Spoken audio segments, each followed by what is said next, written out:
35 of the Planning and Zoning Commission, the City of Nacogdoches. Go ahead, Ms. Helton. Yeah. Hi, so as an update to the commissioners, some of the rules that were relaxed by the governor during the very early stages of the COVID that allowed public boards and commissions to conduct a quorum remotely, those expire September 1st. And so commissioners and council members can still participate remotely as long as we have a physical quorum here. So with 3 of you here, that's a physical quorum. So Lily can participate, be included in the discussion and vote. But just for future reference, we will need to at least have a physical quorum, and then other members can, attend remotely as they wish. So that was my only update. Ken, do you want, and I think we can go ahead and get started with the regular items. All right, we need to do the Pledge of Allegiance. So please stand with me.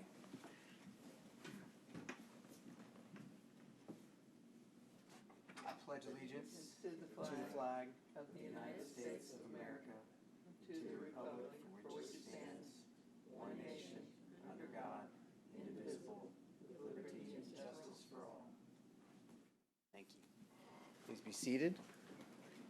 And agenda item number 3 is our work session, the presentation, discussion, and possible action regarding future work sessions and an educational series related to principles and best practices of municipal planning. Thank you. So in July of this year, the Planning and Zoning Commission requested to have a future discussion about the potential for a workshop series to inform the public and educate the community about city planning, especially in regards to Texas and best practices and some planning principles that the commission has to deal with regularly. And so today we're just going to talk about how that could be formatted and how that could be structured. We're going to talk about frequency of those meetings, the different topics that could be included. And so there is no action required today. I just wanted to provide you some information, and perhaps at the next meeting we'll seek some direction from the commission as to how they'd like to proceed. So with that, the American Planning Association is a professional organization for urban developers, city developers, and include city managers, city planners, architects, engineers, and they really provide a lot of educational material in regards to city planning, recent trends and topics, best practices, things of that nature. And so they have chapters, and so there's 50 chapters, one for each state, because each state has its own zoning law. And so Texas zoning law is very different from California zoning law and Arkansas and vice versa. And so the Texas chapter has issued a guide to urban planning in Texas. That was last updated in 2013, and it has a lot of information that references back to the Texas Local Government Code, which gives cities the authority to regulate zoning. It also talks about, gives a pretty good breakdown of planning and development regulations, ethics, and the Planning and Zoning Commissioner, an intro to subdivision controls, zoning regulations specifically in Texas, and then it also provides an introduction to annexation and the extraterritorial jurisdiction. And so that could be an excellent source and guide to start with and kind of go through those different elements, specifically as they relate to our community. These are just a couple of the examples of best practices and some recent trends that could be included in this upcoming series. And so, the one that comes to mind first is the comprehensive planning process, because that's at the forefront of our minds. We've been having a lot of workshops and discussions about that. The other one is new urbanism, which really speaks to the built form, architecture, scale, massing, really the design of development. Hazards planning, which really is like mitigation planning, emergency management, natural disasters, things of that nature. And then there's planning and community health. And so planning and community health is interrelated, because everything that we do in regards to our development pattern can either promote or inhibit people and how they get around, their health, their access to health facilities, the way, the modes in which they travel to those facilities, which also relates to transportation and mobility, which is the next item. It also includes, that they also provide publications about short-term rentals and different ways to regulate those depending on the community and accessory dwelling units. Some of the recent trends in planning that have really got a lot of attention, and there's been a lot of publication and research on, is this idea of smart growth. And so growing inward versus stretching yourself thin and stretching your resources beyond the ability to maintain them. which leads us to sustainable development, which again is promoting a development pattern that the city can afford to maintain, climate change, which I think we all know what that means, infrastructure, traffic calming, context-sensitive solutions, which basically regulates development, not necessarily based on what's going on inside the building, but how the exterior of the development and the character transitions and complements the surrounding area, and autonomous vehicles. So those are some examples of some best practices, some topics that we could include in the educational series. And next we'll talk about some publications. So APA has a knowledge center, and they have several different publications. They have a monthly planning publication, which includes highlights of different communities and success stories of what other cities are doing. They also include different things that are going on nationwide, politics, natural disasters, different trends in transportation and how they relate to different areas of the nation. Also, shorter publications that just give a snapshot or intro into a specific topic. And they also have a zoning practice, which is for administrators and provides guidance on developing codes and regulations. And then the commissioner, which isn't here, but we'll talk about it next. So the commissioner is an educational source specifically for planning and zoning commissioners. They haven't issued any new articles since April 2020, but they do have an archive. And so this is something that city staff has access to, and we're just going to start sending these to you monthly, so you'll have a new topic to review, and based on your preference, maybe we start with historic preservation first. And so what we'll do is we'll send you a copy of this presentation, and we'll ask you for a ranking of your priorities or interest, things that you like to learn about, things that you're interested in, and then we'll put together a proposed list or calendar or schedule based on that. And not only will we have a presentation, but that presentation will be supplemented with some of these articles that provide more in-depth research and study on those particular topics. And so they include neighborhood revitalization, signs, which is something that's on the agenda tonight, resiliency planning, scenario planning, and of course the census. A zoning practice, that's that publication that I mentioned earlier. So this is really for administrators, and it helps provide guidance for actually writing code and how those can be applied depending on the jurisdiction or municipality that you're in. And so it includes things like, we mentioned earlier, zoning and disaster recovery, e-commerce and land use, how cities can address nonconformities, capital planning, parking requirements, land use and fiscal balance. And they also include current topics such as zoning post-COVID and the impact that has on how cities develop over time. So these are also some resources that we're going to be sharing with you guys. And so just things to come, but I think it would be helpful if we pair those with different presentations. And so it's just, we don't want to overwhelm you and give you too much information because it can be a lot. And so based on how we format that, then we'll couple information. And so we're not necessarily looking for any specific staff direction today. We just wanted to kind of give you an idea of the different sources of information that are out there, kind of the different topics that we could bring to the commission, and then talk about frequency and scheduling. And so the Planning and Zoning Commission, they meet once a month. So we could have monthly work sessions, we could have bi-monthly work sessions, or quarterly. And we don't even have to have a specific schedule. We could have a work session, and then at that meeting, the commission decide what's the next topic that we're going to talk about next time. So just some things to think about and things to ponder. What I am going to ask the commission to do is, before our next meeting, to just provide a list of topics that you're interested in, just rank those, and then we'll take those from you and we'll kind of consolidate, and then we'll come back with a proposed list and get some feedback on that. And at the same time, we'll take a look at what the city's going to do in the meantime in regards to our comprehensive planning process that we're hoping to kick off soon. And so depending on the calendar for that, there's going to be a lot of educational series as part of that process. So we don't want to duplicate any efforts, and so we want to make sure that we're being flexible, we're not duplicating efforts, and so we'll try to make sure it's an open and flexible process as possible.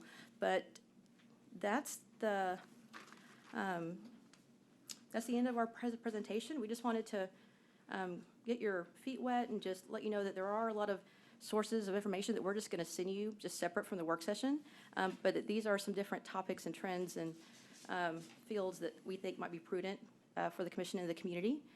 And so now I'll conclude the presentation, and I'll open up for any questions from the commission.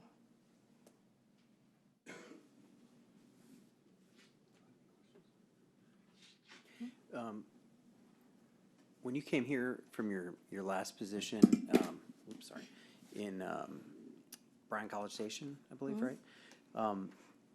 What were some things that you saw from personal experience that were big issues that they were dealing with? I know they're a slightly bigger city and have a bigger university, but just kind of curious as to some of the things they were dealing with.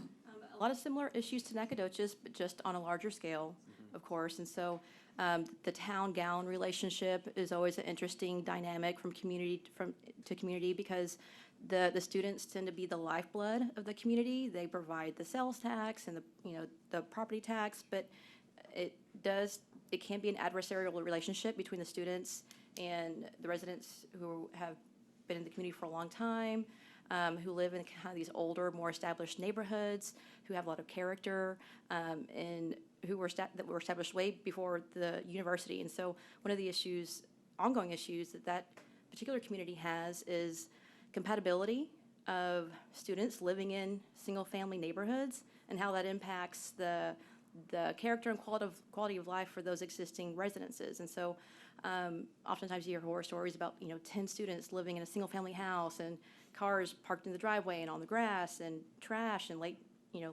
night parties, and that can be an issue. I think depending on the community, there's different elements of that tend to be exasperated. A lot of those are code enforcement issues, and they're behavioral issues.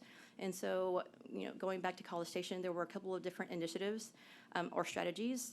I call them toolkits that we put together for neighborhoods to impose some additional protections on themselves. And so one of those was a single-family overlay district where the community or the neighborhood could come together. They had to organize themselves, but we had a little packet that we would give them, and they would take it home. So they had to organize a certain percentage of the neighbors to come together and submit an application to the city for this single-family preservation overlay. And so we would walk them through that process.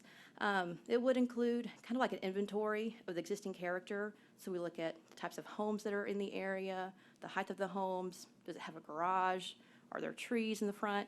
Because in College Station, the issue was developers were purchasing older homes, tearing them down, and then building 10-bedroom, 10-bathroom stealth dorms, or they called them ag shacks. And so technically they met the building code for single family, but they obviously were not built for that type of use. And so it was dramatically different from the character of the established neighborhood. And so the single family overlay district would allow the neighborhood to request that the city impose an overlay that restricted the type of new development and redevelopment that took place on the property, where people could park, preserving trees, even the number of unrelated, limiting it even further to what was permitted throughout the city by right. They also have a rental registration program where they can kind of track tenants in bad behavior and kind of create a map of areas that are repeat offenders, quote unquote, if you will, and create a point system for those. And so if you had a lot of offenses, then you could be subject to losing your rental registration. And so they also had an educational series where incoming freshmen, they actually had a course with code enforcement where they learned how to be a good neighbor, because some of these students have never lived alone or on their own, and so they don't understand that you have to pull your trash bin back to your garage after they pick it up, and that you can't park in the front yard, and you can't, all these things. And so educating the students on how do you be good neighbors in these existing single-family neighborhoods and not create a nuisance. And so I think a couple different strategies. One was, again, the educational part. Two was more of a zoning regulation. And then the code enforcement was more punitive in nature. So there's a bunch of different tools depending on kind of the nature of the different issues. But that's definitely a topic that we could bring forward because I know it's an ongoing issue, kind of comes in waves. I noticed that some years it's an issue, and then it goes down, just kind of depending on the market. But that's definitely something that I think could be utilized here in Nacogdoches as far as taking some of those tools and seeing how we can apply them to Nacogdoches. that answer your question? Mm-hmm. Yeah. And since you've been here, what would you say are some of the bigger ticket items, or maybe that's not the right way to say it, but issues that you are approached about on a more regular basis? Specifically related to students Zoning or? just zoning or code enforcement or anything? Yeah, we get a lot of calls about home occupations that aren't really appropriate for home occupations. So people operating businesses outside of their home, but they don't maintain that single-family character. And so it includes things like noise, the frequency of vehicles. Sometimes you'll have someone operating a garage out of their out of their home, so you have inoperable vehicles. And so that's something that we deal with probably on a regular basis. One of the other things that, again, student housing is one of the other issues. People building things without permitting, especially putting up signs or small additions, because a lot of people don't realize that there is a permitting process, or they're very confused and they're overwhelmed, so they just think it's not, it's a small project, and then we do a stop work order, and sometimes when we get through that process, we actually find out that what they're doing isn't allowed, or it's not in compliance. And so, educating the community about what our permitting process looks like, how you can access staff or different resources that they can use or access on their own without having to come to City Hall or calling us on the phone. And so those, I think, are probably the three top ones: the student housing, home occupations that really aren't appropriate for home occupations, and then the third item. And a lot of those really center around impact on neighborhoods. And so as the city grows, there's a lot of older, more historic neighborhoods, and so balancing that growth with maintaining neighborhood integrity is always a challenge that staff faces on a day-to-day basis. Okay, thank you. You're welcome. Any other questions? Lily, do you have any questions?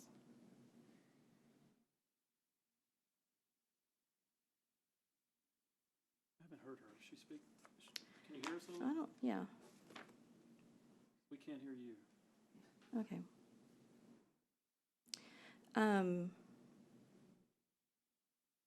I think that's fine. What we'll do, Ken, if you don't mind, is we'll take a small recess before we begin our regular agenda at 5, and that'll give us an opportunity to contact Lily and see if we can fix those IT issues, because I do want her to participate in the public hearings that we're going to have, and we'll need to hear her in order for her to vote. She out of town? She is, and so I just want to make sure that there's clear lines of communications, and we'll take a small recess, and then we'll try to We'll fix those recess issues. for at least 7 minutes till Okay. 5 o'clock. Yeah, How all right, about that? thank you. We do a little tap. There we go.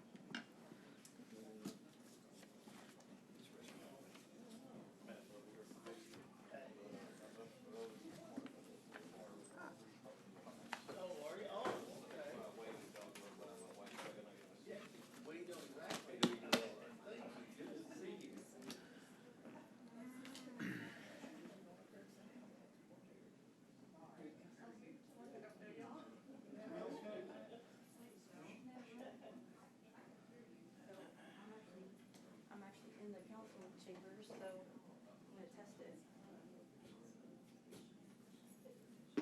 Okay. Ken, is your wife practicing or no? She's not like publicly.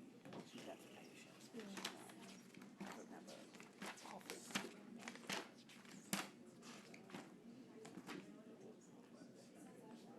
She's kind of waiting to see how things progress before deciding to re-engage with. It's just gotten. Medicine has become very difficult. It's almost impossible because we tried for a couple of years to And solo Steve is copyright. It's very difficult.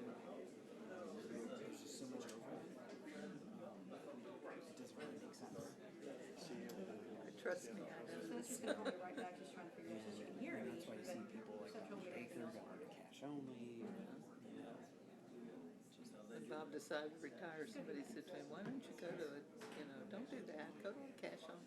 He said, I'm not doing that. He said, Yeah. my clientele, first of all, I wouldn't have enough patience to keep the doors open. Right. It wouldn't be worth it. He said, I don't want to do that. It's tough because you want to see people, you want to see everybody. There's some sort of altruism about you. That's why most people go to medical school. Almost fell over there. Because they've got a desire To help people. Right, exactly. And so it's just real difficult. Can you guys hear me? Hi, Lily, can you hear me? Yes, I can hear you. You can hear me? Yes. Can you see the screen? Can you see the agenda or the PowerPoint? Yeah. Yes, I can. We're good. I think that's all we needed. I just wanted to make sure. Is your video working too? My video is working. Well, then, in about 5 minutes, we'll get started with the regular agenda. Okay, perfect.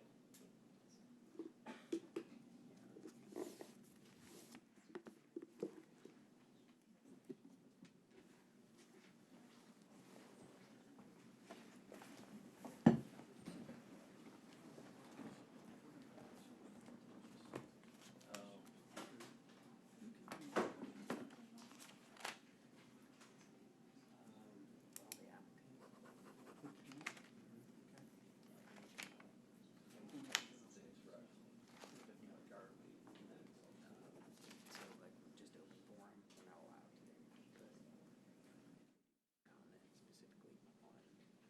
on an agenda item. We can't respond to that. Or anyone opposing it. As long as it's for that agenda item. Right.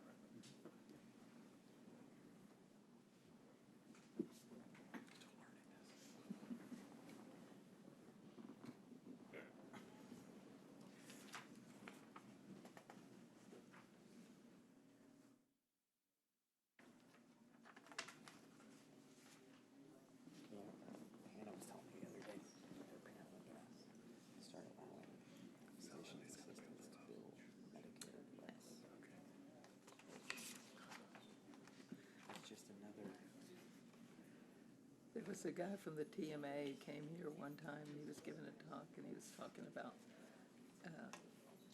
those kinds of issues, and he said, the problem is, he said to the doctors, these people want to do what you do, but they don't want to do what you've done. yeah. It's like paralegals going to court, Used correctly, though I think NPs are Yeah. but I think they do serve a good purpose. Oh, But- absolutely. But if you just say, hey, we can pay this guy less, and if we can make him in 2 years, I mean, bean counters look at that and go, this is great. Oh, this is great, yeah. But it's going to destroy the integrity of the system, I think, after a while. Because having witnessed somebody go through medical treatment, you just can't replicate that in 2 years.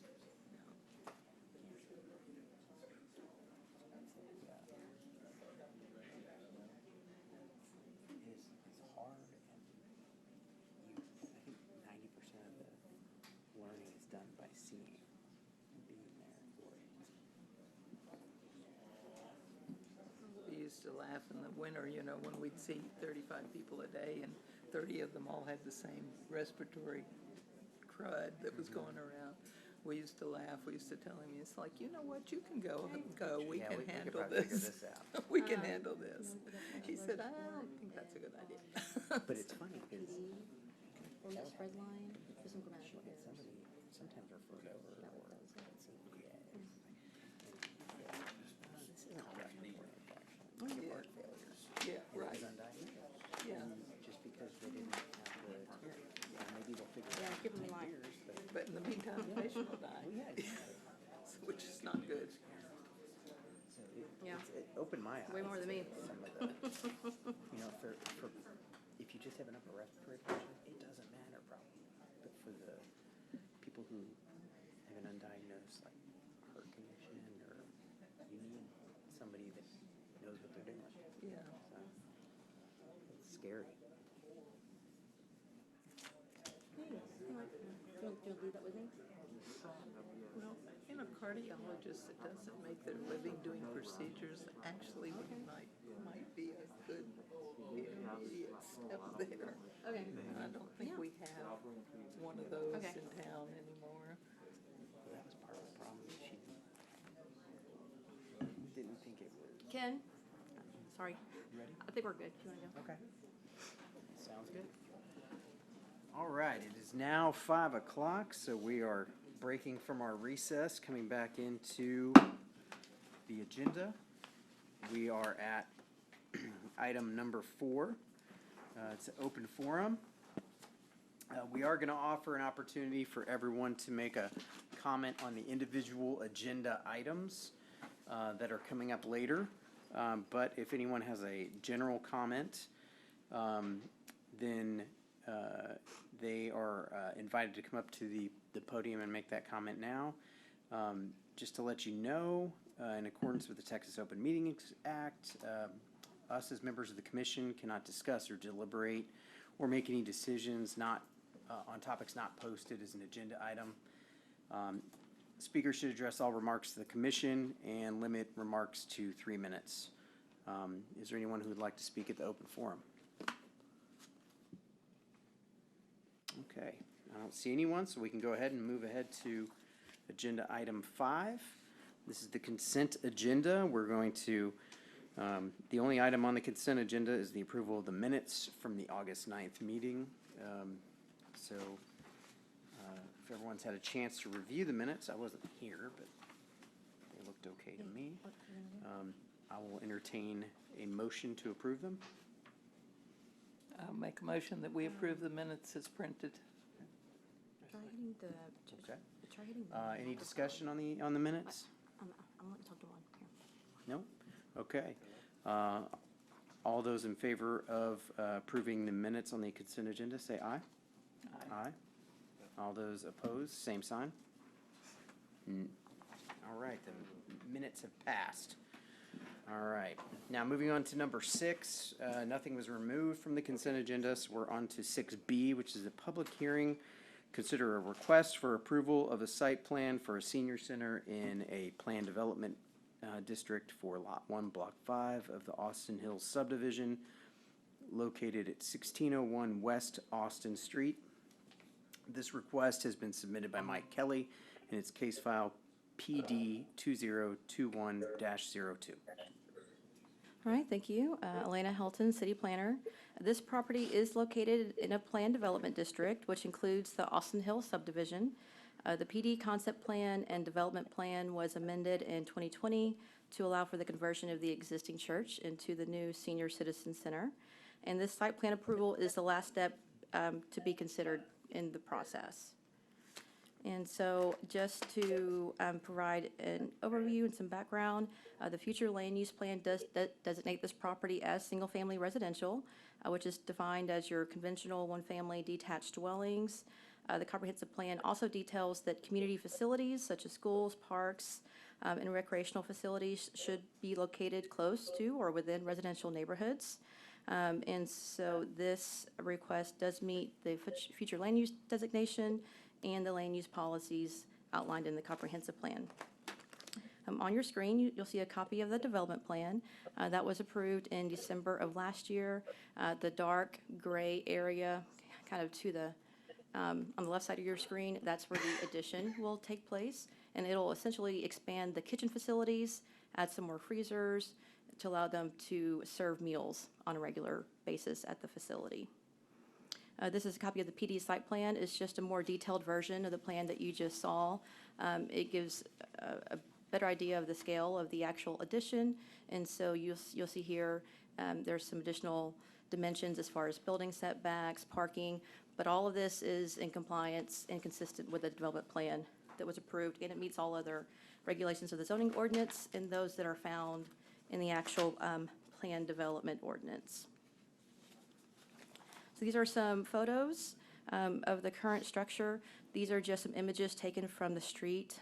You can see that The existing church is in good condition. For the most part, they're going to maintain the existing structure in the facade as much as possible, only really making changes to that northern portion of the building where they're making the kitchen and the food prep changes. These are just some closer views. And so the parking will stay the same. They'll be adding some additional landscaping, but other than that, there are no other improvements proposed at this time. And we did send 7 notices to the property owners within 200 feet.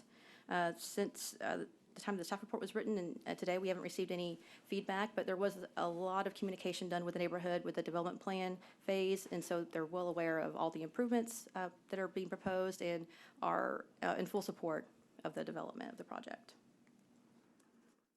And so the conditions for approval of a PD development plan, we've outlined those on your screen. Staff does find that the site plan complies with the development plan that was approved for this particular portion of the planned development district. It applies with all the other standards and conditions that are set forth in that ordinance. There are no modifications being proposed with the final site plan in regards to what is outlined in the development plan. It meets building setbacks, landscaping, and off-street parking requirements. It also accommodates for ingress and egress. They're just utilizing those existing access points.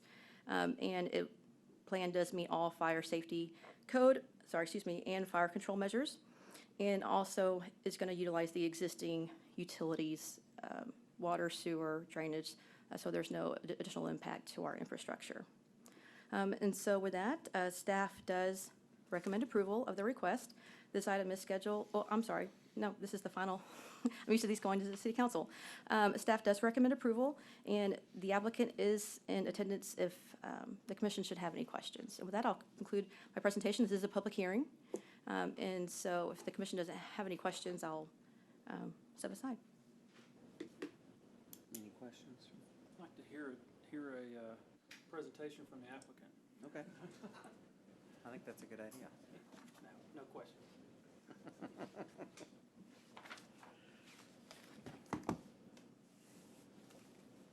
All right, so this is a public hearing, so if anyone has any, would like to speak for or against this item, agenda item, feel free to step up to the microphone. And when you do, please announce your name first so we can get your name for the record.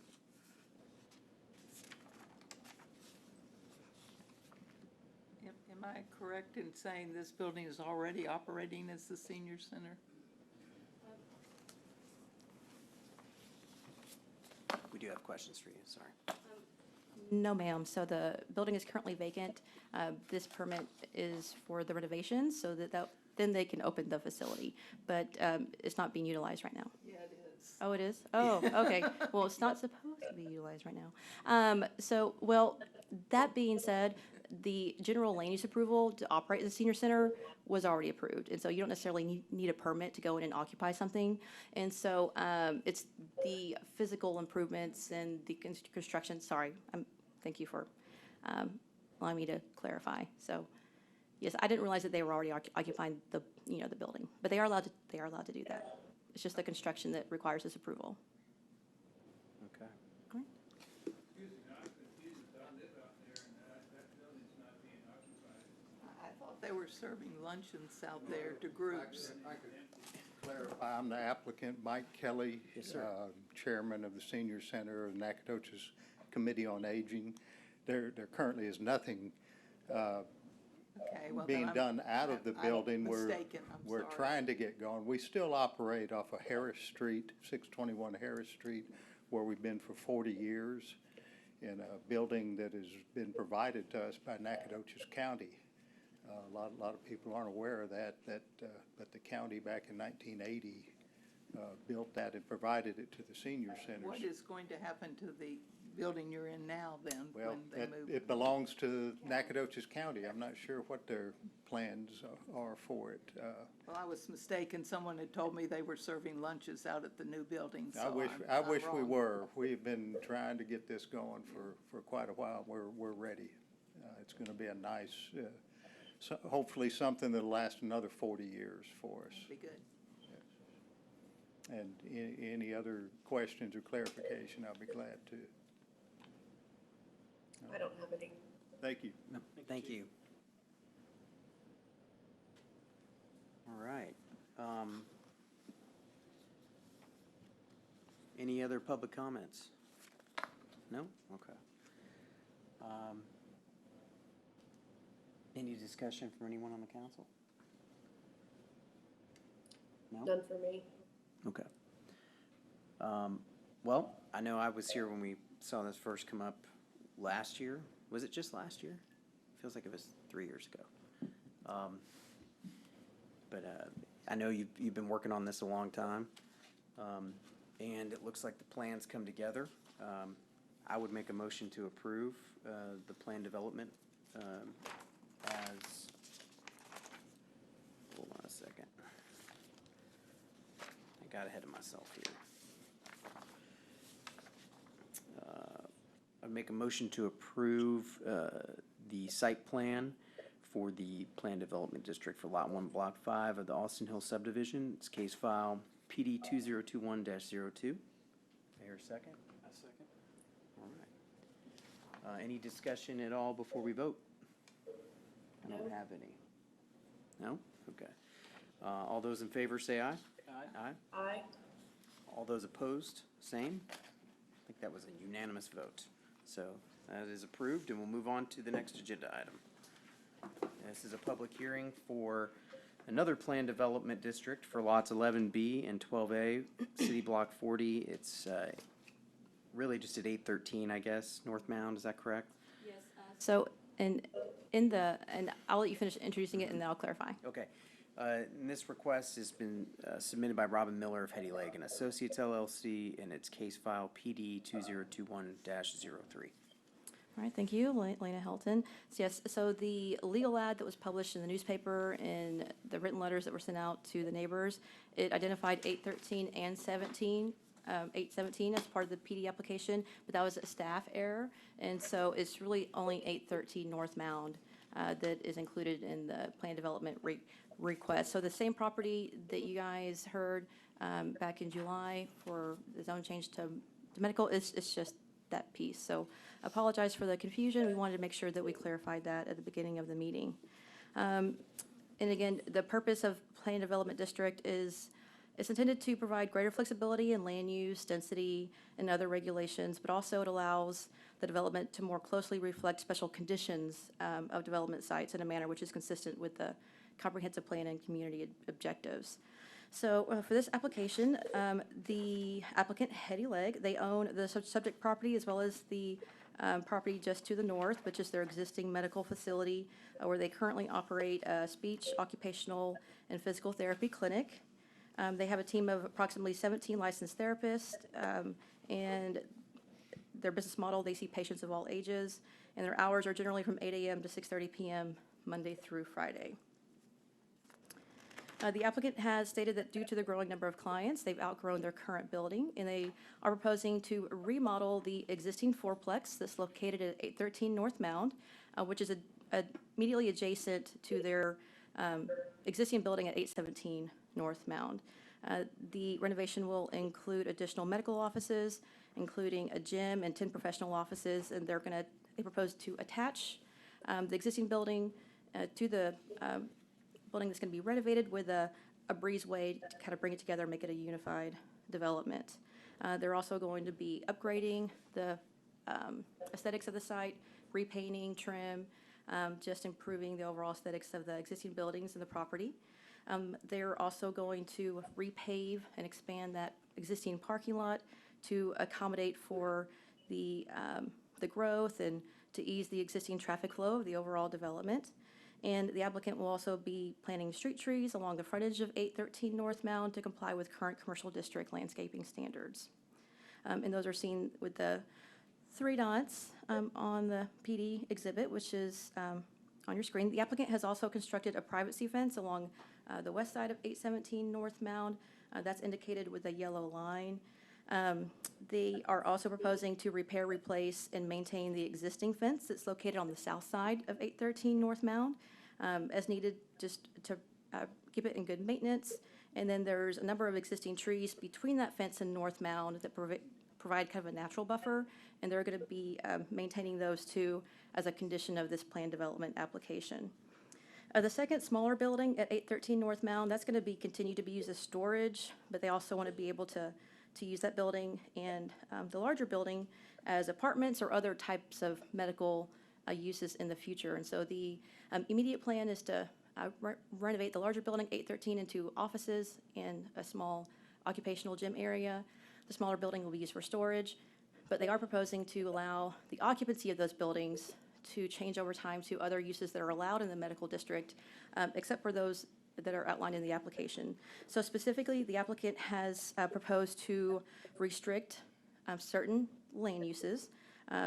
Those include a retail or convenience store with gasoline pumps, a service station, hotel and motel, and health club or studio. And if you remember when we presented this item back in July, a number of the residents attended and spoke specifically about their concern of a straight zone change and what that would mean post-approval as far as the ability of the applicant to tear down those buildings and new construction and not have any restrictions on building height or have any protections as far as buffers or screening. And so the applicant chose to withdraw their application and submit the Planned Development District to impose additional limits and restrictions to address some of those concerns that were raised by the neighbors. For this particular PD application, there are no new buildings proposed. So all development and redevelopment will be limited to those existing structures, which means if they want to expand the footprint or increase the height with another floor, those would be the type of changes that would have to come back through this planned development process and be reviewed and approved by this body and the city council. And so what you see on your screen, that's going to be the physical character of the property moving forward. And that was something that we really wanted to make sure that we kind of maintain that current physical character as to not detract from those adjacent properties, while still allowing them to rehabilitate that site and just improve the overall aesthetics. And the applicant would also like to address the commission at the end of the presentation, but before we conclude, I'm just going to provide some background information. So the area does include a mix of zoning. R4 multifamily is to the east, west, and south. You also have medical zoning directly to the north. Surrounding land uses include medical offices and medium to high density residential, including duplex, multifamily, and triplex. And we find that the planned development application is compatible with the adjacent properties, with the additional conditions and restrictions that they've imposed on the application, allowing them to expand their business while also preserving some of those physical characteristics and providing some protections for the adjacent neighborhood. The future land use designation of the property is central mixed use. Excuse me.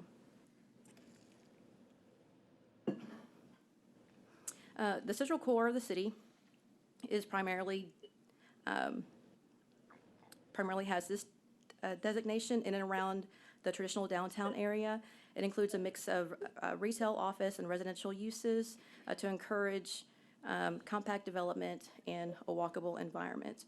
The proposed PD is in line with the land uses that are described in the central mixed use, future land use designation, and should contribute to that mix of uses that is intended for that area. These are some site photos that were taken of the subject property. These, the one on the top is just standing on the other side of North Mound, facing that fourplex, and you see the small storage building on the left. And then the bottom two are actually standing on the property, and so there's that parking area as you come into that existing driveway. And then on the lower right, that's that existing duplex that they're currently using for storage, but in the future may be reverted back to multifamily or residential or some other medically related use. These are some additional photos that we took of those fences and that landscaping that the applicant is proposing to maintain and repair and preserve as a condition. So in the upper left-hand corner, that's the trees that are located along that shared property line between 813 North Mound and the property to the left, and those will be preserved by the applicant as part of this application. And then in the lower left, that's that existing fence. It is an older fence, and so they will be maintaining it, preserving it, replacing it in good condition for the life of the the life of the development as a condition of approval. The image on the upper right, that's actually a brand-new fence that was constructed by the property owner immediately west of this development, and extends all the way to Houston Street, I believe. And so they're not proposing to maintain that because it's a newly constructed fence that was built by the adjacent property owner. And then on the lower right, that's an existing fence on 817 Mound that they constructed that provides a buffer between the existing facility and the residential to the west. All right, so we did mail 24 notices to property owners because when we did the notices, we included that other lot to the north, so there was much more notices that went out with this request than the initial one. And we did receive several responses. We actually received some additional responses since we issued the packet. And so there were 2 more letters of support that we printed and we attached to your agenda. They included one written response from a property owner within the 200-foot area, but then several other of their responses were just general support from the local community and some of the patients of Hetty Leg, and I'll let Hetty Leg speak to that in just a minute. And then we did get a verbal response opposing the request from the property owner immediately to the south. Now, we did facilitate a meeting between Mr. Bradmall, who's the owner of property immediately to the south, and Hetty Leg to talk about some of the issues that were raised at that initial meeting in July. And unfortunately, we weren't able to come to a consensus. Mr. Mall requested that additional land uses be restricted from the planned development application. And so I'll let Hetty Leg speak to that in just a minute, but just wanted you to know some of the issues that were raised during that meeting and the outcome of that. And the conditions of approval for a planned development plan are outlined on your screen. And we included the staff comments in the staff report, but I'll also address those here in the presentation. So we find that the development plan, A, doesn't really apply because they decided to skip the concept plan and go straight to the development plan process. And so when we go to B, the plan provides for a compatible arrangement of buildings and land uses within the project. And so by the applicant proposing to limit any new construction or redevelopment to the existing building footprint, not allowing them to expand, increase in height, we find that by preserving that physical character of the property, that will help reduce some of the concerns initially presented in regards to new construction and building height, and just the mass and scale of new construction not being compatible with kind of that existing low-density development pattern of the area.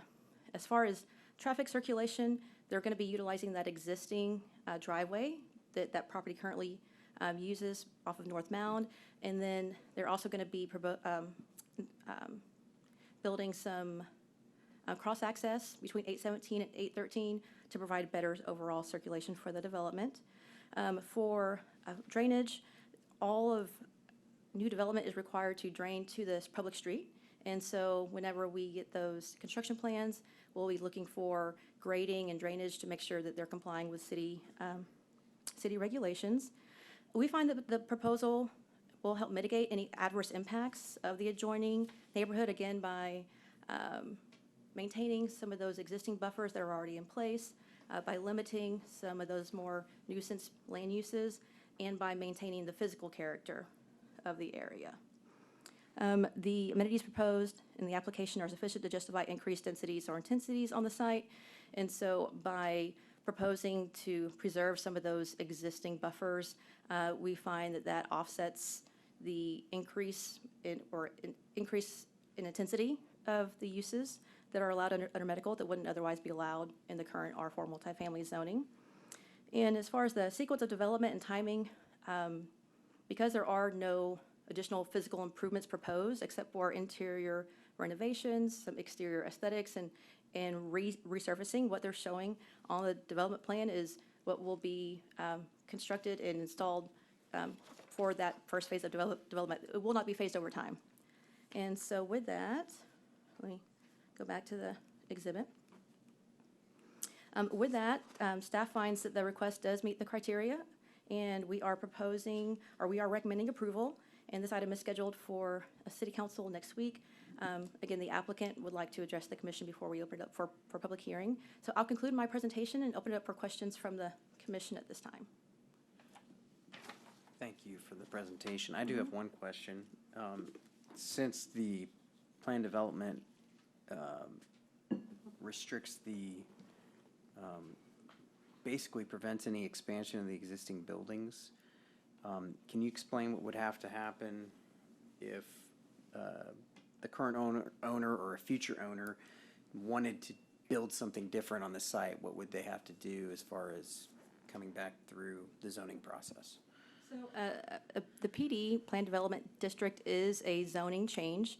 And it goes with the life of the property in perpetuity regardless of ownership. And so what's being proposed on the plan is what they're going to be limited to as far as those physical improvements. And so if they wanted to expand or structurally alter those buildings, it would be this same process. They would submit an application. We would advertise an ad in the local newspaper. We would send written notices to all property owners within 200 feet, courtesy notices to 500 feet, a sign on the property, and have this public hearing process. And so there would be ample opportunity for the public to comment and provide input, just as we are today. Okay. Thank you. Any other questions? Elena, my question to you again was the fence south of the building. How tall is that fence going to be? It's the existing fence, I believe it's between 5 and 6 feet in height. I haven't measured it, but based on the other height of the other fences in the area, it's between 5 and 6 feet height. The minimum height for screening fences for new commercial development is 6 feet, so it is within that. It is within that height of the same kind of fence that would be installed for a brand new commercial development. Okay, and you said those 4 dots that are on that fence line are just existing trees? Yes. So there are a number of existing mature trees between the fence and the street. So the photo on the upper left-hand corner, those are those trees, and they really straddle that property line. And the applicant has proposed to maintain those and preserve those as part of condition for approval of the PD. Okay, thank you. And then the 3 trees that are being planted in the front, what specific trees in terms of ordinance do we usually have for that? Yeah. So the city has a approved plant list of different species of trees. So the way that the regulations outline the streetscaping is dictated by your street frontage. So for every 100 feet of street frontage, you have to install either 2 large trees, so 2 trees from our large species list, or 3 small trees, which they're still mature trees, but they're considered a smaller species. And so what you see would be a smaller species. So you think a crepe myrtle or a more decorative tree in nature. It's not going to be a very tall oak or one of the larger species. And so we don't know exactly which type of tree, but it'll be from that smaller species, more decorative tree list. Okay, thank you. For clarity for me, this is changing the zone to a medical zone. Yes, well, it's changing it to Plan Development District, which is its own zoning district. So plan developments are their own unique zoning district, and they allow the property owner or the applicant to basically recommend their own conditions, their own development standards.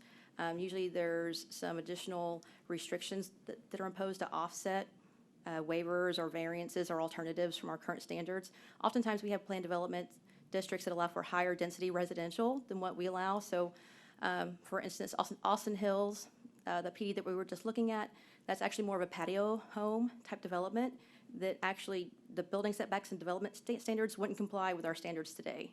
And so they requested a plan development district to get some relief from some of those development regulations to allow for more dense development.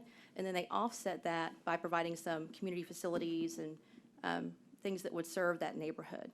And so it is a planned development district, but within that district, we encourage them to use one of our existing zoning districts to dictate the land uses that are approved, the building setbacks. And so you'll have a planned development district, but it might have a base district of medical or R1 or R4, which outlines the building setbacks and the different land uses.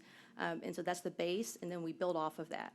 So with additional restrictions or relaxations or or what have you. Or sometimes we get a plan development application that isn't consistent with any of our development regulations, and it really is like a brand-new zoning district. And so it is plan development district, but they are proposing to allow medical-related uses. They're outlined in that medical district and comply with medical district commercial development regulations.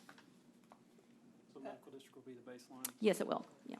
All that to say, medical district would be the There baseline. is no restriction on plan development for the size of that has to be. I mean, plan development on a single city lot seems odd to me, to be honest with you. Yes, our zoning ordinance doesn't have any restrictions or limitations on the size of the property. Maybe that's for a plan problem development with the district. ordinance that ought to be fixed. Yes, But we can't do that today. No, So, ma'am. There are a number of cities who do have minimum acreage sites.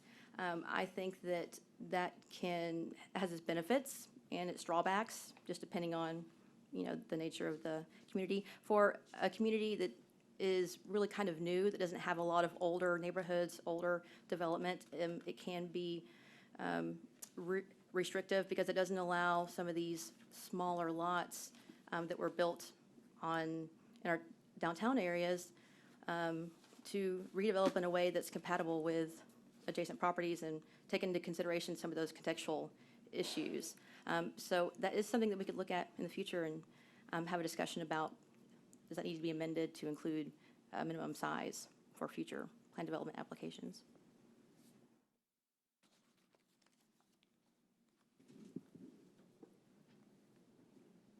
All right, if there's no other questions, we'll go ahead and hear from the applicant. Thank you.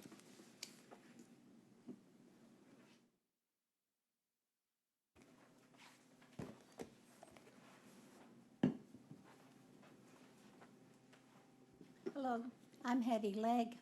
I'm a speech pathologist. My husband, Mike, and I moved to Nacogdoches 47 years ago to teach at SFA. About 35 years ago, I left SFA to open a private practice in speech-language pathology.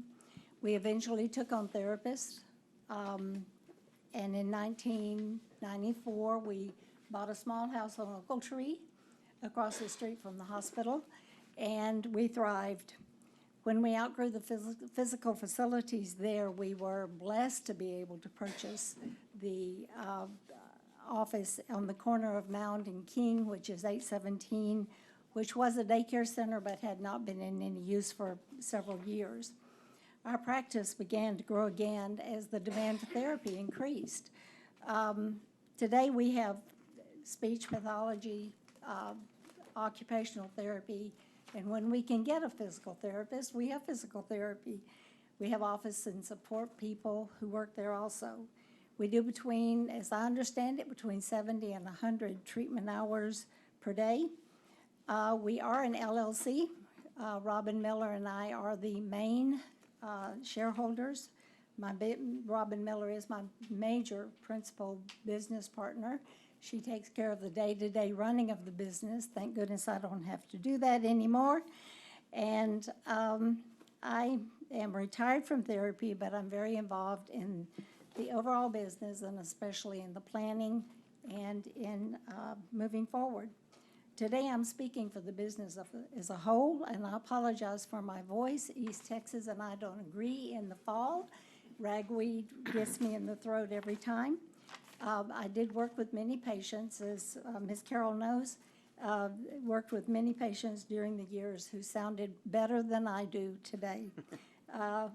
We purchased the lot on 813 about 4 years ago with the goal of using it as a parking lot. The front 2/3 is a gravel lot, which we hope to pave as soon as possible. Our plans pre-COVID were to add on to our existing building at 817. To the end of the building, we had a bid. We had a loan.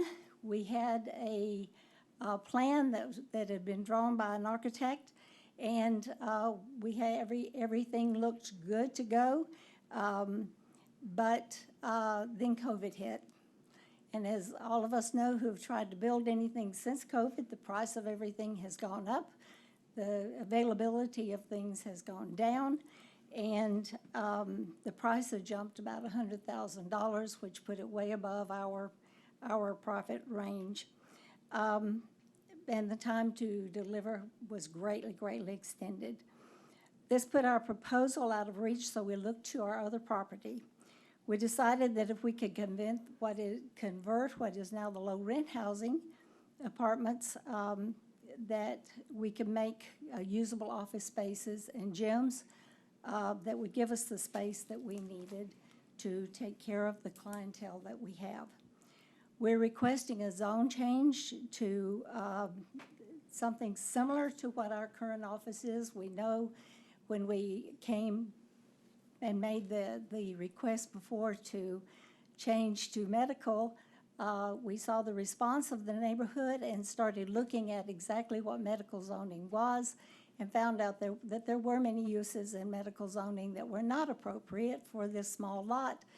And I agree with you, Ms. Carroll, that perhaps this is a small lot to be a planned development, but as Mr. Mills pointed out in the last meeting, when we were here before, rather, that in the past this would have been taken care of with a special use permit, and apparently this has replaced the special use permit at this time. That might be worth looking at again. But we have, what we would like to do is to be able to use this one particular office, this one particular building, to remodel it, to use it for this specific use. The second building is being used as storage. We have no particular use for it at this time, but we don't want to limit what the property can be used for in the future. We did go back and look at what was the most objectionable parts of the medical zoning uses, and what we come forward with now is a compromise with what we think are the most objectionable allowances withheld. We want to rezone the property so that we can connect our two properties, that we can pave them to match, that we can remodel them to match, that we can have usable therapy space, that we can add the beautification trees. At this time, we're restricted from doing any of that until this goes forward. We want to upgrade the fences. All of that is part of what we would like to do. We would like to continue to enhance this property as we have enhanced it in the past. We want to make it very plain that you know that we love Nacogdoches.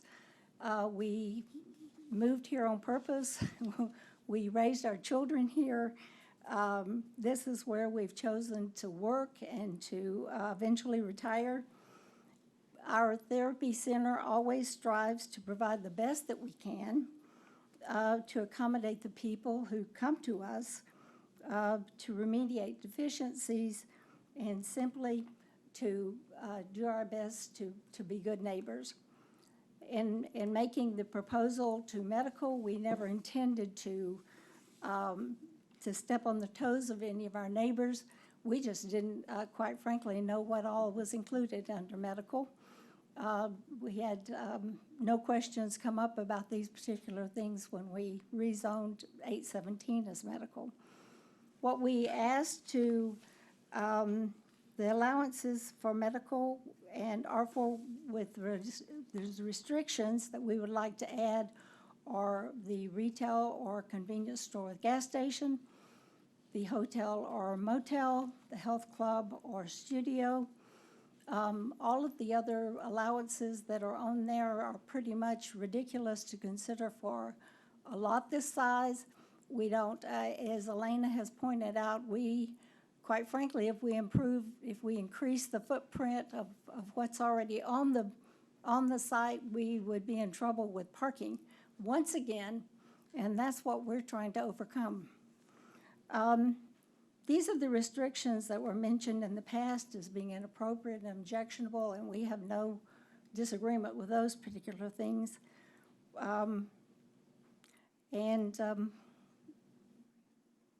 We agree that these were probably the ones that would be the most likely to cause noise or cause late night disturbances, which we don't make and which we don't wish for anyone else to have in their neighborhood either. Are there any questions from the council?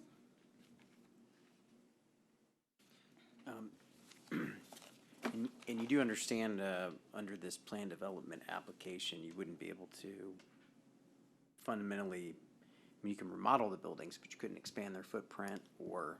We do understand that, yeah, yes, sir. increase the size of the buildings, okay. So that's gonna limit you pretty extensively, I would think, on what could be placed there in the future, unless you come back for another application. I don't see us doing that at this point in time, but Just wanted to make sure you were aware. Okay. we are. Okay. Any other questions? What was on the property when you bought it? Which property? The 813? 813, there was a white house with red trim that was dilapidated. It was uninhabitable. There were people living in it. There were renting spaces, but the roof was sagging, the floor was sagging. It was not able to be rehabilitated. And you just that was torn down last year? Is that correct? Okay. Last year? Yes, sir.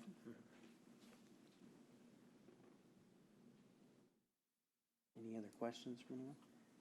For the applicant? There's no question. What you do is, yeah, what you do at the facility is, I don't think anyone will argue that it's great. Thank you. Great work, obviously. Thank you. Yeah, and you have a lot of good letters of support here that I've seen, so, Yeah, nobody's opposed to what you're doing yeah. at your place of business. It's, I wish we could have afforded to add on to the end, but hindsight is always 20/20. Thank you very much. And Thank you. we'll open this up for public comment on this item.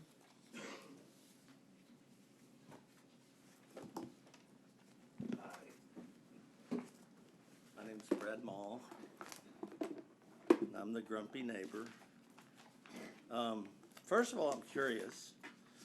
I think you guys got the same letter, you have it in front of you, but this was sent out August 24th. And it says, consider a request for approval of development plan for a planned development district for lots 11B and 12A, City Block 40. That's 813, 817 Mount Street. This application, 82321, says only 813 North Mount Street. This won't hold up in court. You didn't notify the 200 feet people that you had changed your development plan.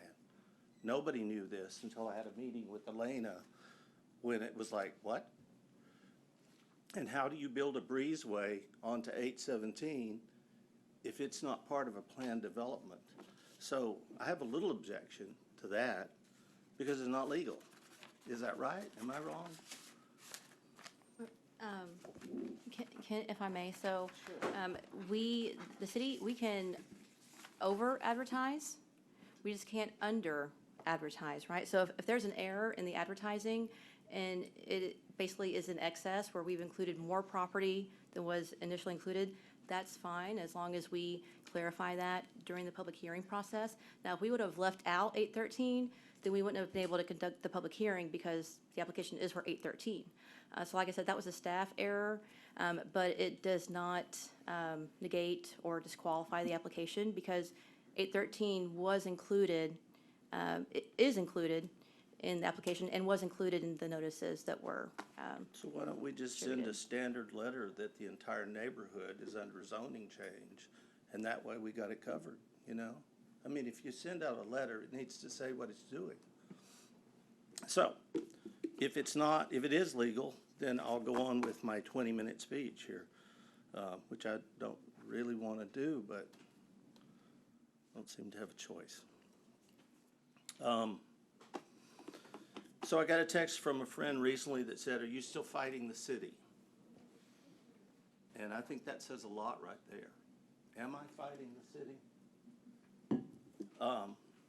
After the last planning and zoning meeting, I was encouraged when Mr. Mills suggested rather than changing the zoning to medical, which opened up a whole can of worms of 56 different kinds of buildings options, that we make a planned development,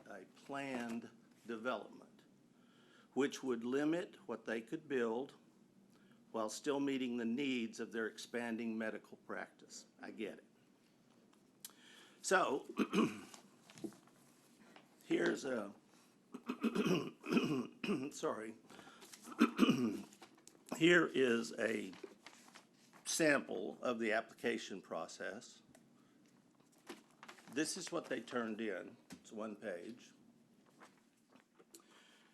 The sample requirements for the application are architect, land architect, planner, engineer, surveyor, and others involved in preparation of the plan. Preliminary elevations and perspectives. General plan for accommodating floodwaters and drainage. Proposed existing land uses and zoning classifications on adjacent properties. Proposed parking areas, including off-site parking. Proposed buffer from existing uses. General plan for circulation of traffic and pedestrians and adjacent to the development. Name and address of the architect, landscape architect, planner, engineer, surveyor. Table listing the specific permitted uses proposed for the property and specific areas of the property. Detailed description of how open space requirements will be satisfied for this phase. Standard size sheet, 30 by 42 inches, 24 by 36 inches. I believe this is 10 by 11. Prepared by a registered engineer, architect, or landscape architect. Submission date, names and addresses of designer, engineer, developer, owner. Accurate survey of the boundaries of the site with the location of proposed land uses. Setback and separation. Proposed construction type and facade materials for all non-residential buildings. Proposed density for each use. Location and width of right-of-way and easements. Location dimensions of all pavement and curving. Location and width of all sidewalks. Location and width of ingress and egress points. All medians and on and on and on. Number, location, and dimension of parking spaces. Number, location, and dimension of parking spaces. Type of material for a parking facility. Location, existing proposed fire lanes and hydrants. Proposed light diagram in accordance with Article 5, parking and loading standards. Location and type of trash receptacle screening. Location and size of proposed plant materials to be used for single tree planting or screening with adjacent single-family residential property. It doesn't say which zone. We live, it's one residence. Number and type of each landscape element. Height and type of all fencing and buffering. Location and type of trash receptacle screening. Where's the plan? You can see that it's very detailed. There's a lot of stuff. And this is the letter from Hetty Legg and Associates and what they have. Paragraph 2. Well, paragraph 1. We'll start from paragraph 1. That says, you know, the things that Hetty told you about what they do. And it's a great thing that they do in that building where they are, okay? There's no issue with that. Paragraph 2 said they've outgrown their building and they can't afford to build on it, like they told you.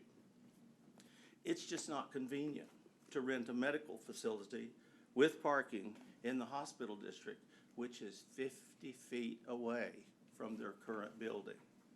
50 feet away, the hospital district, which the original Planning and Zoning Commission fought a very long and hard battle to make hard lines of where the medical district started and ended, and then everything else below that was to be protected. Hetty Legg and Associates is an aberration. It's the only medical zoning outside of the medical district, which is 50 feet away. And it's just not convenient. They would rather have a zone change, not for their building.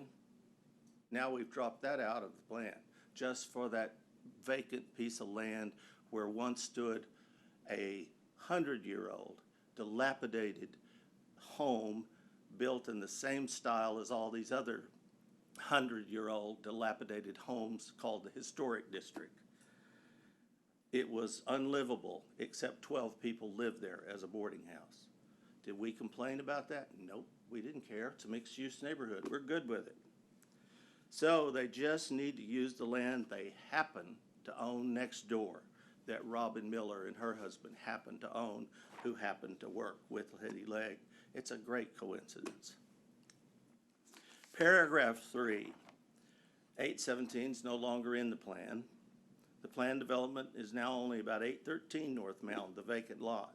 And I quote, "The plan to remodel the 4 apartments into a gym." So if you look at this map right here, you might want to put it up on that screen for everybody else. This building up here with the white and gray, that's a shadow, but this building has 4 apartments, 4 studio apartments. They're going to remodel it into a gym. Oh, and 10 professional medical offices. 1, 2, 3, 4, 5, 6, 7, 8, 9, 10. I don't know how you do that.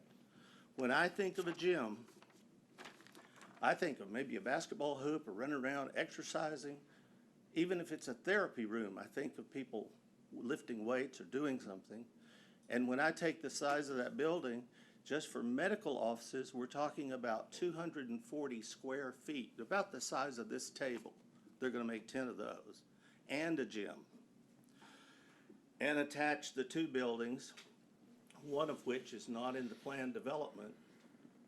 They're going to take and build a breezeway, also known as a carport. So how's this possible? The plan is now split into half what we, the neighbors, were notified about. That's a heck of a development, but it's not a planned development. The rest of the paragraph describes new paint and trim, enlarge the parking area, repaving it.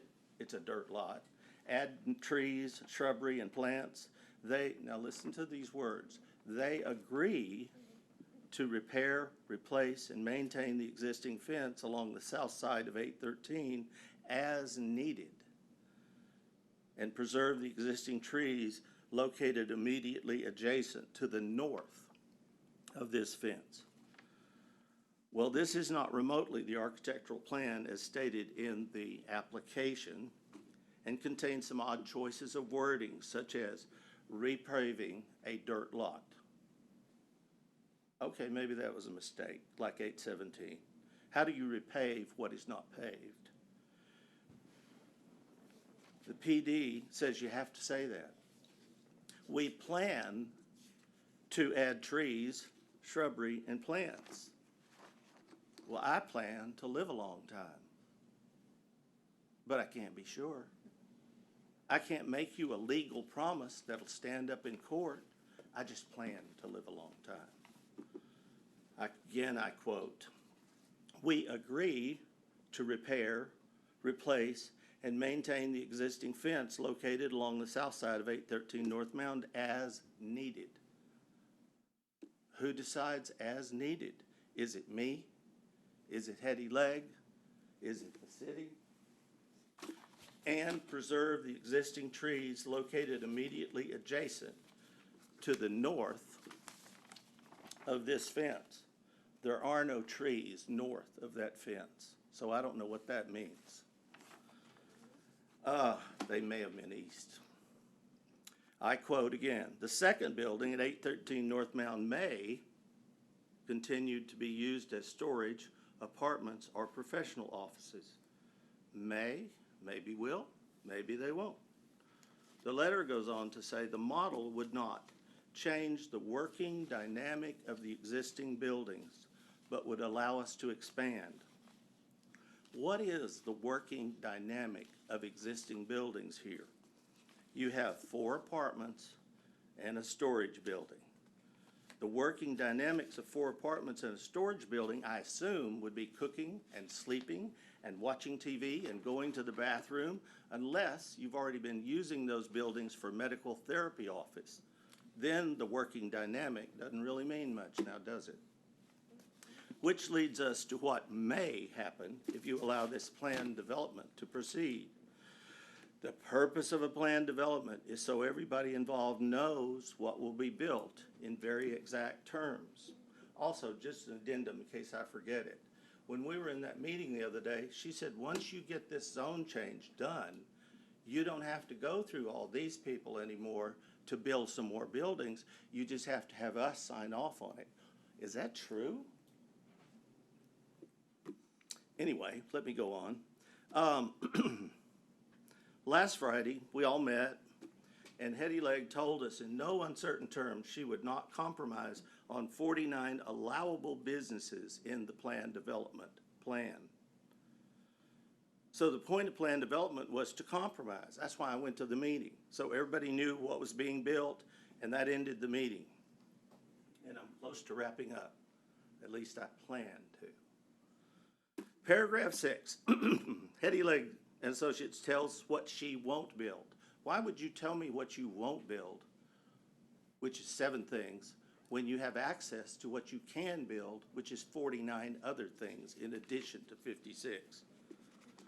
I won't even mention those 7 things because they don't mean anything to me. Where's the plan? It's not what you won't build, it's what you can build that determines a planned development. That's what makes it planned. Okay, what you can build in this planned development is 49 other things. They may sell this tomorrow. They may sell it this afternoon. Okay, but it won't, once you change the zone, it doesn't have to go through you guys anymore. It'll just be us working on our new medical plan development. Gives us wiggle room.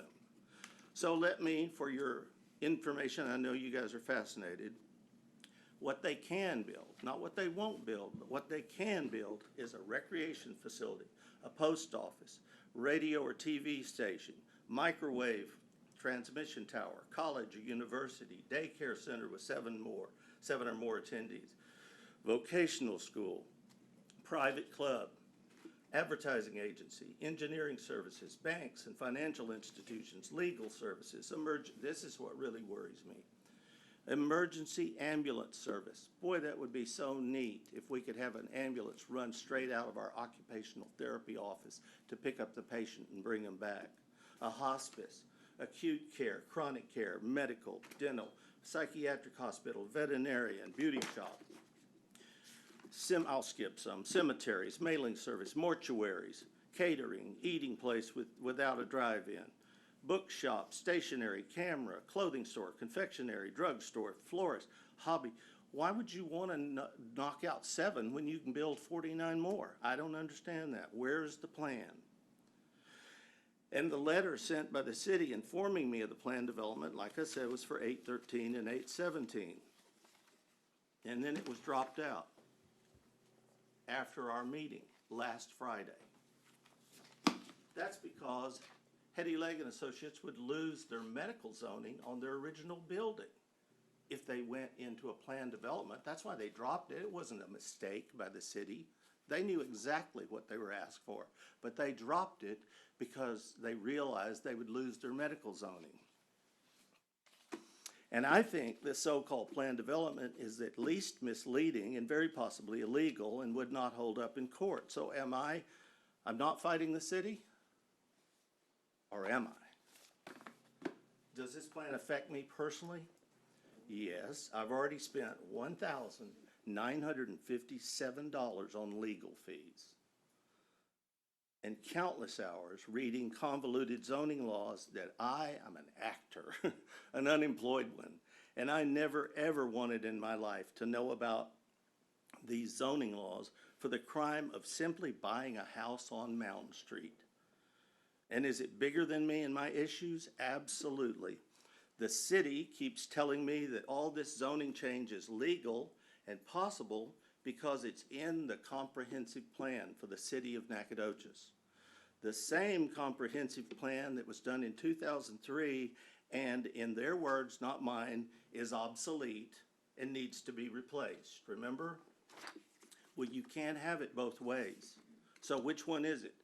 The city follows an obsolete comprehensive plan that they don't believe in, or the new comprehensive plan that doesn't yet exist? Or is it just convenient to use or not to use, depending on which zoning thing's at stake? They get wiggle room everywhere. So am I fighting my neighbors, or is it really the city? I think you know. I think the people of Nacogdoches are beginning to know. You use code words like infill, and what you mean is move us out. People are starting to stand up to stop the rezoning and save the Nacogdoches that we know and we love and has been here for 300 years and thousands of years before that.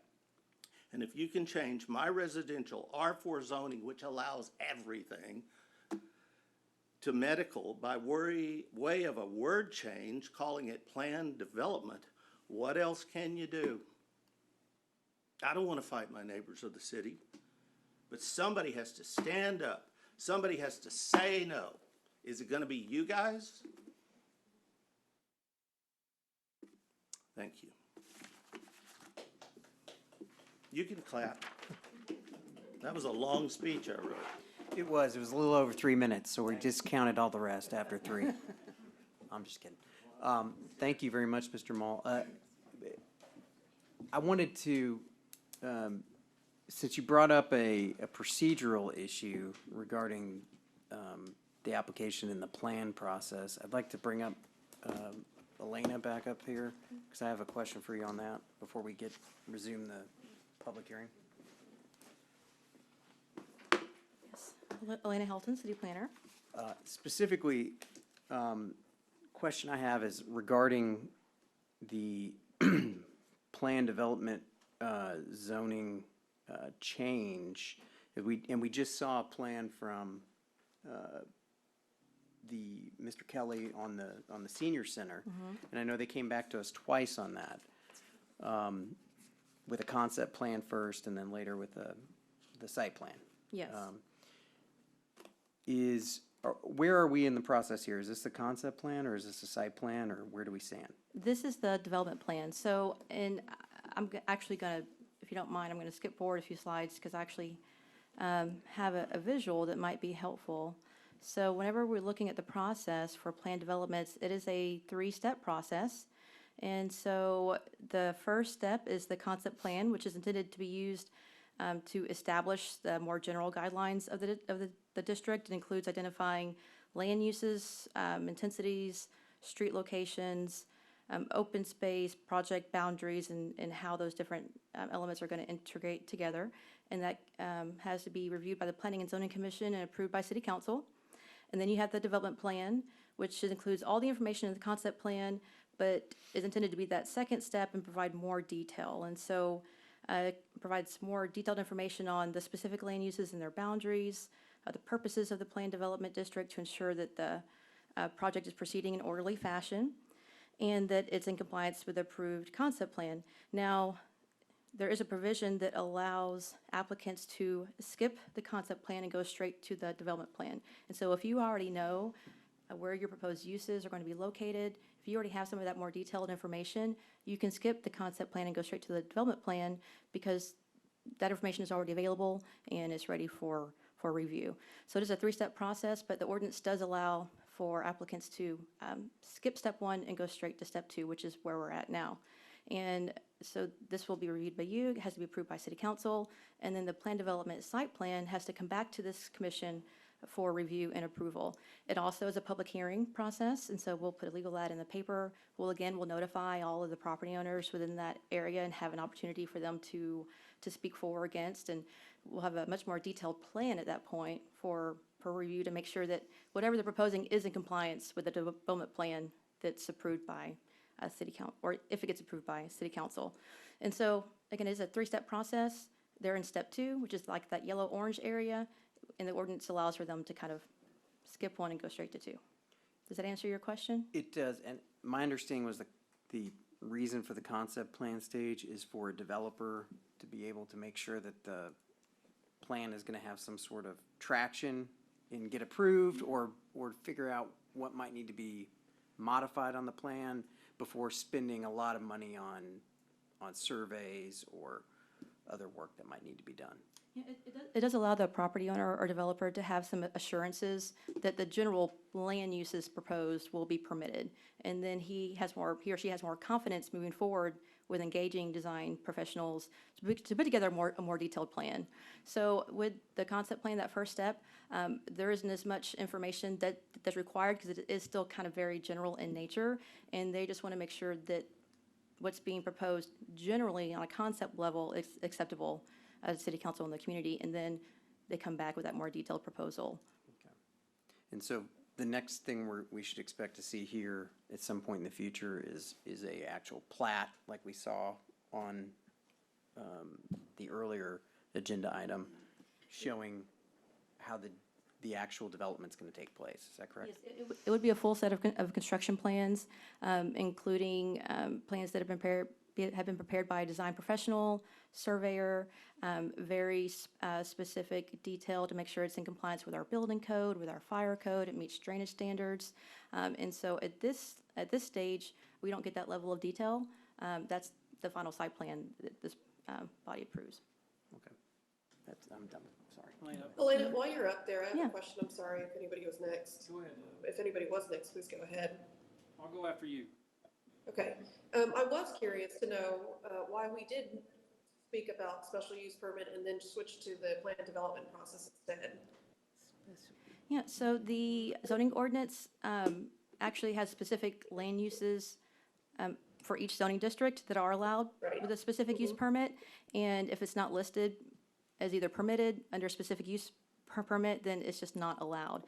And so in order to add additional land uses that could be approved under a specific use permit, we would have to amend the zoning ordinance and add those additional land uses. And so we go by the zoning ordinance as it's written today. And so for the R4 zoning district, it doesn't allow for a specific use permit process to accommodate medical offices or medical facilities. It wasn't an option at the time. And so Okay. this plan development process was an alternative, very similar to the specific use permit, because there's actually a development plan that gets approved as part of the ordinance. That's a condition to allow some assurances of what is actually going to be constructed. So it's similar, but it's not the same. There wasn't an option for a specific use permit because R4 doesn't allow for that process to take place. Okay, and then my other question, because there was that question by Ruth about why it was planned development on a lot that small. If in the future Hetty Leg does decide to sell that land, those properties are separate because this is planned development on this specific lot. Is that correct? Lily, I'm sorry, will you repeat your question? I'm sorry. I said if in the future that Hetty Leg wants to sell her property, this particular lot for 813, where 813 is existing, would they be able to conjoin a building, a one unified building within the two areas of land or the two plots? Would that be feasible, or would they have to come back again because this area is designated as a planned development zoning? How would that work? Yeah, so if they'll have to comply with what's being shown. So right now, it's just the two existing structures on 813 with a connection from the main building on 813 to the existing structure, and that's going to be the limit to the connection that's permitted. Anything Okay, beyond that's that, all I needed. I'm sorry? I'm sorry, continue. Anything beyond that would be considered an amendment to the development plan or an amendment to the site plan that would have to come back to this body for review and approval. Okay, thank you, Elena. Question for you, Elena. In your prior experience with development or this phase, how often is a detailed plan submitted, particularly when it may be contentious? Yes, so when you look at the checklist for the items that are required to be on these types of documents, they're really taking into consideration brand new construction for undeveloped raw land. And so if this was a greenfield, a pasture that didn't have any kind, that had no infrastructure, no utilities, no improvements, we would be looking for a design plan prepared by a design professional to identify where utilities are going to be located, because that has to be done by an engineer. And so there are certain physical improvements that do need to be sealed, but because the applicant isn't proposing any new infrastructure, they're utilizing the existing infrastructure, there's no new access, there's no new structures, there's no site design in addition to what's there today, except for the paving of the parking area essentially and landscaping. So nothing that would require seal from an architect or an engineer or anything like that. So that's why you don't see that on this plan, because the improvements are, they don't go beyond that scope. And so if this was, again, new construction, new buildings, new utilities, access, then you would see a more detailed plan with those different design professional stamps. Excuse me, I can't talk today. But because there's no physical improvements being proposed, that's why you don't see that information on the plan. And will you request, I mean, at some phase, will there be requests to show exactly how the parking lot's gonna lay out and how that's gonna be? Yes, so on the PD site plan, that still has to be reviewed and approved by the commission, we'll get that full-blown construction set that has all of that very specific, detailed information. Is it uncharacteristic to ask for that now? No, not I mean, it is, I think in this case, because there's no new buildings, there's no utility lines, there's no new driveways, there's, you know. So in this regard, I don't think that would really contribute or add anything to the proposal, because it's just going to be reflective of what's there today. If it were new construction on vacant property, I would say yes. This may go back to the issue of maybe planned development needs to be a bigger plot of land than a single city lot. No, but that's not today's issue, obviously, but.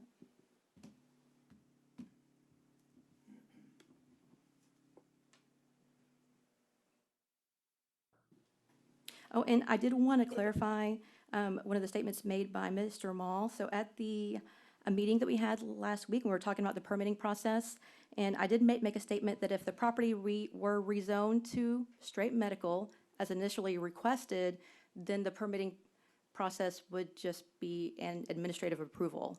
It would not go to a board. And so I think there was some miscommunication or some misunderstanding, but that statement was regarding a straight zone change, not this plan development application. So I just wanted to provide some clarification to the commission.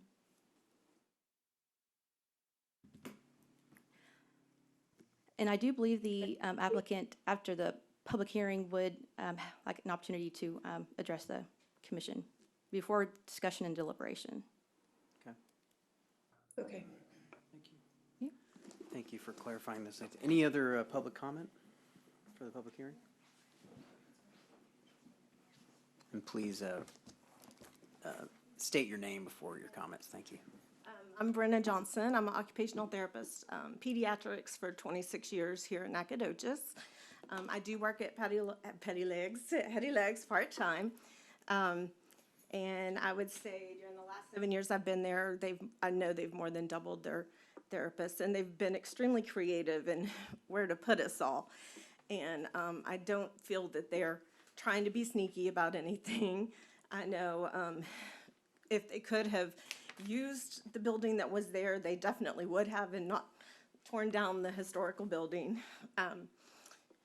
At this point, I work with autistic kids and kids with cerebral palsy, preemies, and we're like doing scooter boards through the kitchen and down the hallway, to the point that they actually moved all the occupational therapists to the other end of the building because we're too noisy.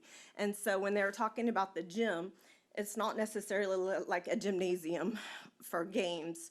I mean, it could be an area like half of what you have even, that gives us a space to hang swings and have balls, have scooter boards. So just that little building alone would give us a great bit more space to do what we do. At this point, we're the only place in the area that offers occupational therapy to kids. And so we have kids coming in from all over the place, but we just don't have enough room to be able to bring them in. So I really am asking, I'm sorry, I'm not a public speaker. That's okay. When you work with You're doing great. 5-year-olds that half of them can't talk, I'm definitely not a public speaker, but I am asking that you definitely consider the zoning. To me, all it's gonna do is take what's already there and make it look better on the outside. And then it's gonna provide the space that the rest of us need. Thank you. Feel free to come up if you have a comment.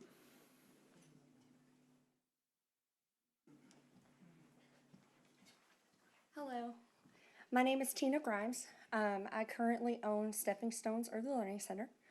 I have approximately 70 kids right now. I currently have 12 that are waiting to be able to get into Hetty Legg and Associates. Their needs range from speech to occupational and physical therapy, depending on which classroom you come and visit. I want to give you a perspective from a small business owner, but also personally. In 1985, Hetty Legg taught me how to speak. I would not be able to be up here today if it weren't for her. And I know I'm just one of many others that are out there who greatly benefited from her services. And the fact that now they're able to offer 3 different therapies is incredible.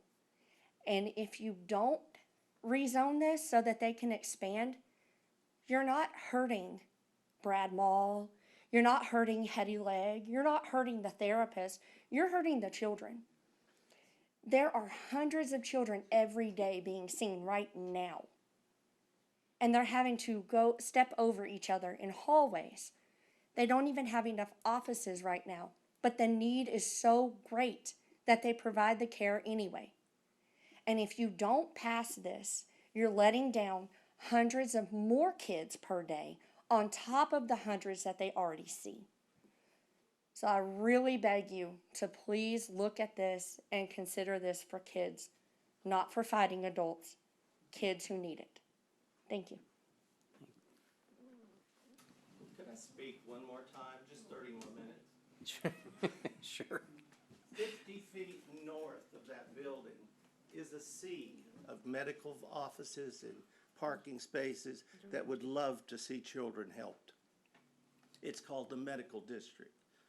It's empty right now. I'm sure you could get a good deal on one of those empty buildings.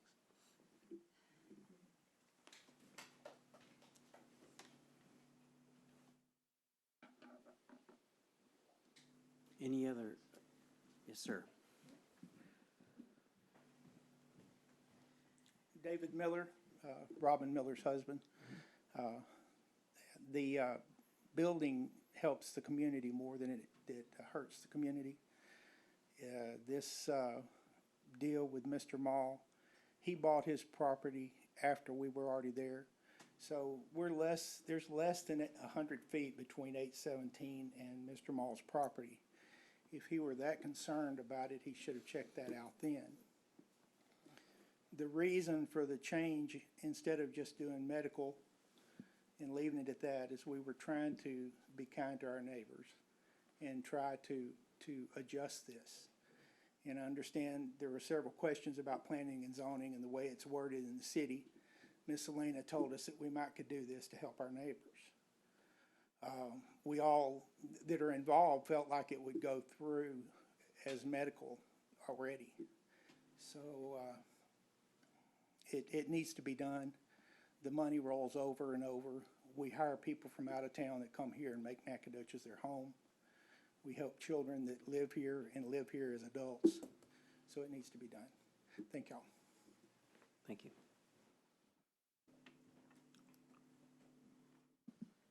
Any other public comment for the public hearing? You know, I'd love to make a compromise. If they took those other 49 things out, then why would we fight it? Okay, anyone else? No? Okay, I'm going to close the public hearing then, and time for us to have a discussion about this.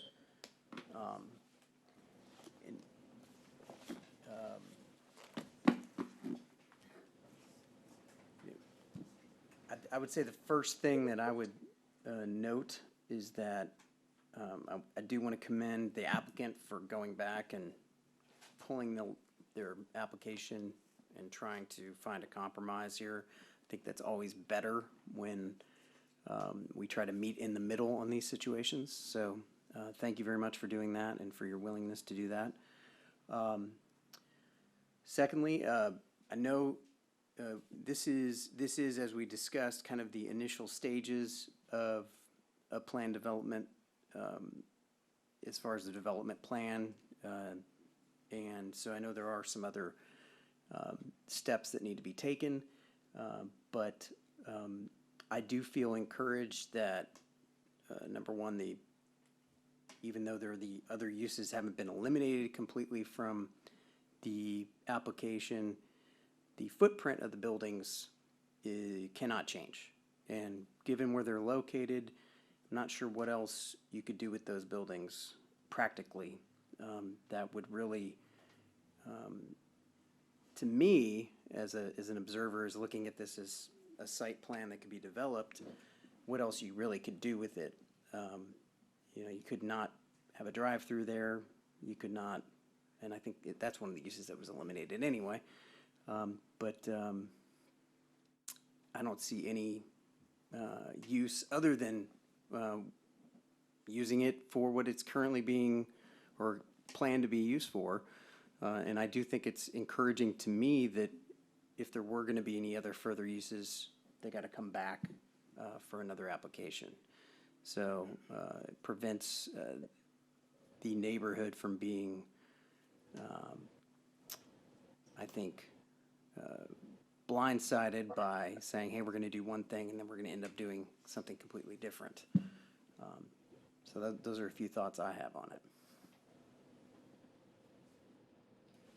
I also, Ken, would agree with you on that. And Brad, while I'm sympathetic to the cause that you are trying to fight, I think, Hetty did definitely try to compromise for the neighborhood and keep those existing structures. And so you'll be seeing the same thing, just more, in terms of beautification to the property, I think would add value to your land as well. Now, in terms of medical facilities and what they're planning on using it for, it sounds like in hearing from these speech therapists that there really is a need for this expansion of this business.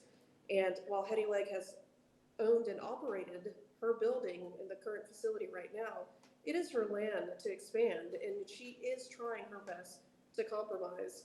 And while we do take that second stage, while we need to review again, we're going to make sure that we look at that site plan to make sure that what she says she's going to do is going to be developed in the architectural plan and with sewage and drainage and all sorts of things.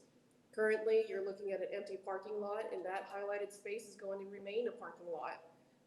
I do believe that there can be a sufficient compromise made here while helping a current business owner expand her practices and help the community as well.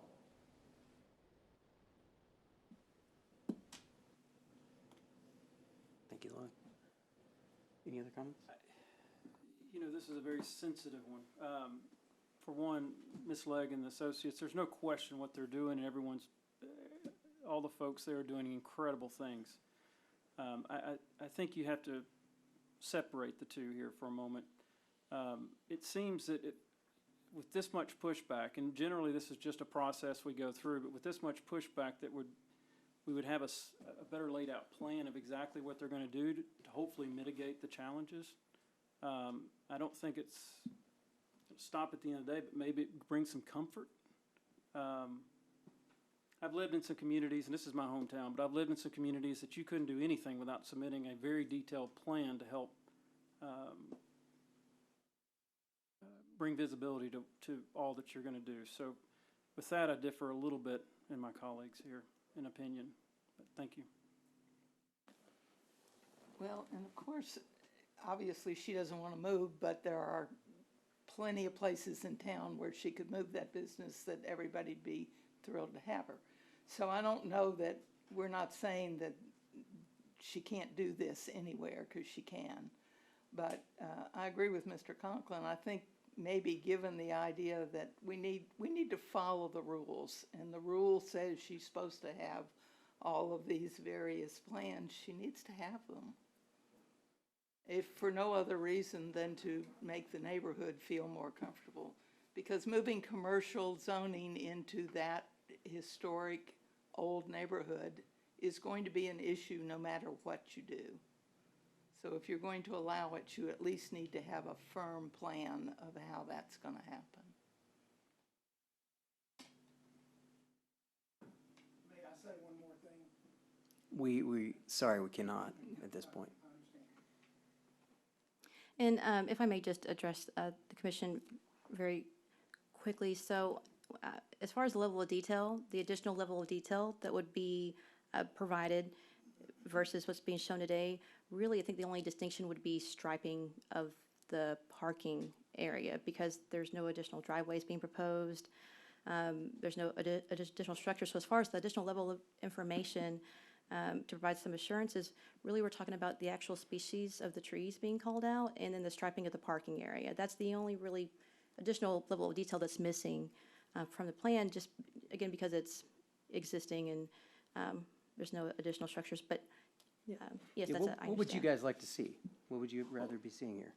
Based on the feedback, I think, again, everything they're doing is wonderful, but based on the feedback from the community, you can clearly go back. I think Ms. Legg said that there was an exception made to the zoning 40 years ago, or near 40 years ago, to convert it to a medical from residential. There's a lot that was taken now that was residential R4 that's being changed for now repurposing to a PD, plan development. You know, based on the feedback that I was hearing, I think detailed how that parking lot's going to lay out, how they're going to actually build connect the breezeway. I know that seems trivial to some, but I think it may be, it may mean something to others that are concerned or not necessarily opposed to this, but just maybe lack clarity in what they want, what's going to happen. Even But they're talking about remodeling the exterior of the building. How's that going to look? I mean, there's remodeling and there's remodeling, so nobody knows how exactly that's going to look. Yeah, but I don't think it's our job But that's not gonna be on the plan. for aesthetics, yeah. I don't think we can comment on that. I mean, there are building codes that have to be complied with, but I don't think we're allowed to. It's kind of like on signs, we can't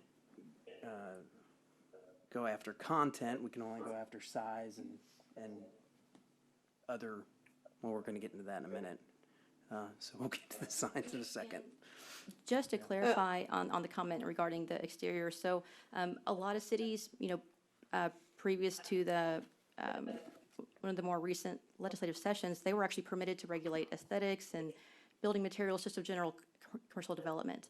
The state actually removed the authority for Texas cities to regulate building materials, aesthetics, architecture, unless it was in a pre-existing historical district. And so even if the city wanted to, we could not impose any additional conditions that related to building materials or aesthetics or anything like that, because the state removed that authority from us. So now if it was in a historical district today, then yes, we could do that. But because it's not, then we don't have any authority over that, unfortunately. I'm sorry, Lily? Oh, I don't think I said anything on that. No, I understand. I think it would be nice to have a nice elevation, a survey done, clearly showing how everything's going to lay out. But I don't think that's necessarily required under the plan development section of the zoning code.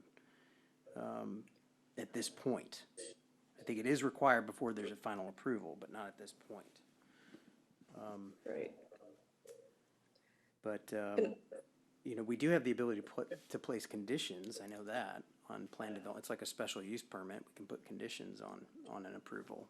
Yes. So speaking of that, the commission and the city council can impose additional restrictions beyond what's being proposed this evening. And so if the commission wanted to restrict additional land uses other than what the applicants proposed, those could be part of the recommendation that goes forward to city council. You could also impose additional physical conditions that relate to the physical development of the property in regards to landscaping or additional fencing or something that speaks to one of the approval criteria, right? So when we talk about compatibility to adjacent neighborhoods, and we talk about. Could you impose a restriction that said nothing, that she may not use those buildings for anything other than medical therapy rooms and storage or something? Or Storage office? in a gymnasium. So that the next guy that comes along and decides he's gonna tear the whole thing down and put up a Walmart or whatever, that's not gonna happen. I think that is the concern. I believe it's probably the concern of the neighborhood.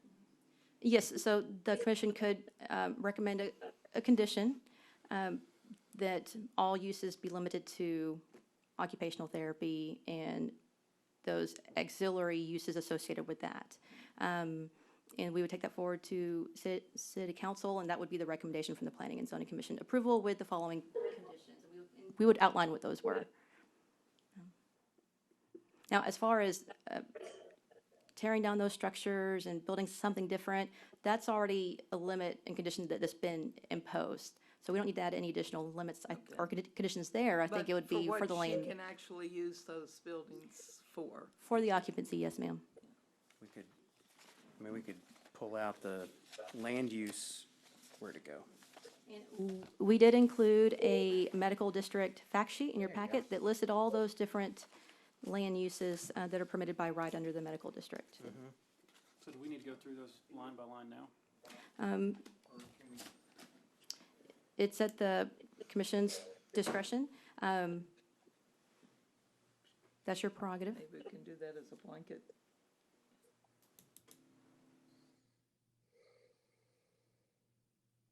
I mean, short of having a detailed engineered plan laid out here, I get it, it's a parking lot, but it does give a lot more detail than what's here. Yeah.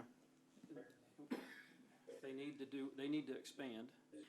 But I think we'd be okay with the parking lot, we just want to see what it looks like, right? Yes. Yeah. But Yeah. in lieu of that, if we can restrict to them going ahead and expand, using the space for what they need to use, fix it up in the parking lot, I don't know why the applicant would have any. Yeah, I mean, And, Okay. yeah. I think, The applicant is available if you guys would like to bring the applicant back up and have that discussion. well, yeah, Yeah, absolutely. yes, if you wouldn't mind, if you want to.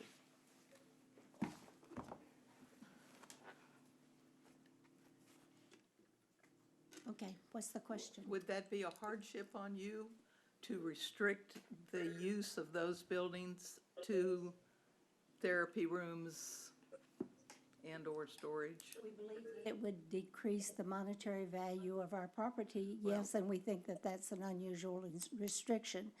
The striping and the rest of the site plan that she was, that you were asking about and questioning about earlier is, that comes later. We haven't done that yet because we haven't gotten approval to move ahead. But as far as restricting some of those uses, yes, that would be fine. Certainly, we don't want an ambulance service there. So we tried to sit down with Mr. Mall to go through line by line with him, and he said he wanted everything or he wanted nothing. And was not willing to sit down and talk with us about it. And It's all so, hearsay anyway. so the meeting, he called the meeting to an end. And so we have not gone through line by line to each one of the, internally we have and could see no reason for restricting any of those other things because they were ridiculous. Well, maybe so, but you never know what the next guy's gonna do. Yeah, Hetty, 10 yeah. years from now, when you're not on the, when you maybe don't own the property, you don't know what the next guy's gonna do. So I think that's the concern of the neighbors, is what's the next guy gonna do, not what you're gonna do. And that's tough because you got to balance your property rights and your ability to resell the property and get the most use out of it, and what's Right. most beneficial to the city too for tax base, versus the needs of the neighborhood and the surrounding uses. So it's always a tough balancing act. I think the fact that the current application would require almost anyone moving into that area to come back for an additional Yes, zoning yes, change it would. anyway.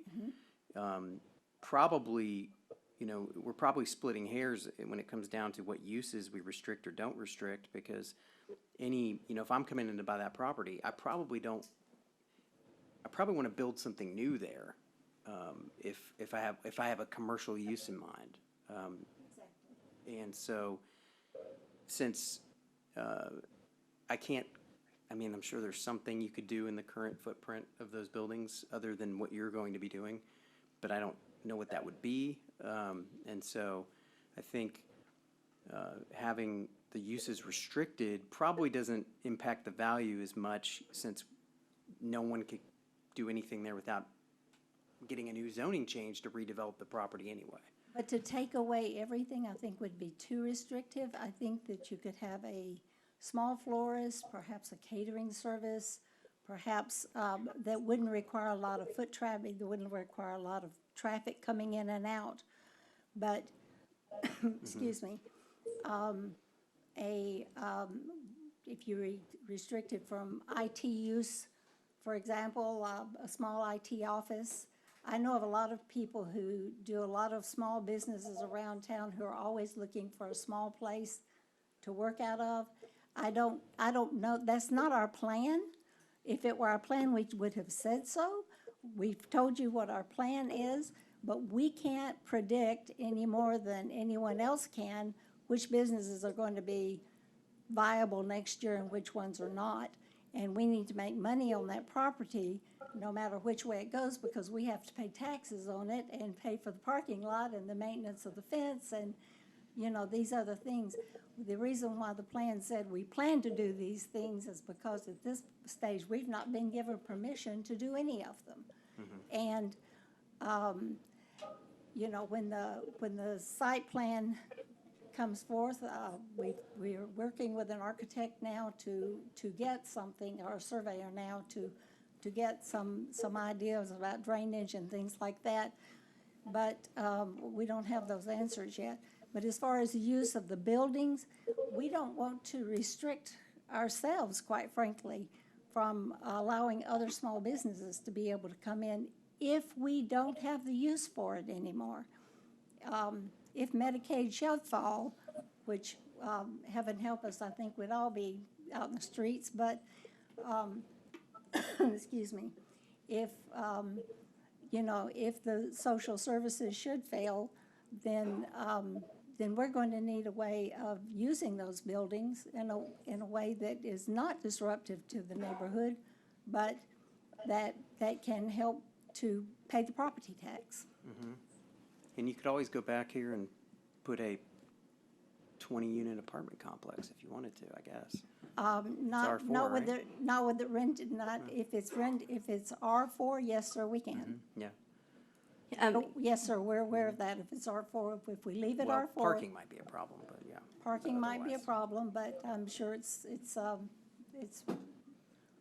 Actually, you could do that in medical as well. we've already been approached by a developer if this does not go through, that they've already talked to us about using the current footprint and going up with and I'm like, we really need this building for therapy space. Can, just observing some of the other conditions that the commission could recommend can relate to operating hours, days of operating. Some of these uses, I think, are a concern because of the nighttime activities, or like the weekend hours. And so just something to consider, those might be some additional conditions that the commission could recommend moving forward to address some of the other land uses that maybe typically generate night traffic or night noise or operate on the weekends that might be disruptive to the adjacent homeowners. Do you ever operate at night or on weekends? We do not operate at night, Okay, and so at this point in time, we do not operate on weekends. okay. Would it be possible for you to have a restriction on nighttime use of the property? Probably after 8. Okay. You had a question, I think. No, I don't have a question. No? Okay. I look back to the boss lady, by the way, and her husband answers. I just have a statement. I mean, we clearly want to make this work where it's amenable for both parties, and it seems to me that the main purpose in listening to these wonderful people speak, that you need help so you can have more space for the kids. Definitely. And I don't think anybody in here will go against, I think everybody agrees we want to help as many kids as we can. Some of the concerns I've heard from the residents have been the ability to do anything you want with this property. So to me, it seems logical to restrict it for the use that it's intended for. Should that change down the road, or there's different intent, then it's easy to come, I would presume, Elena, right? You come back before the council and Yes. okay. This has not been easy. Understood, but I think what's not been easy is not knowing what the intent was per se for long term. So I think if that's solved for today, then that,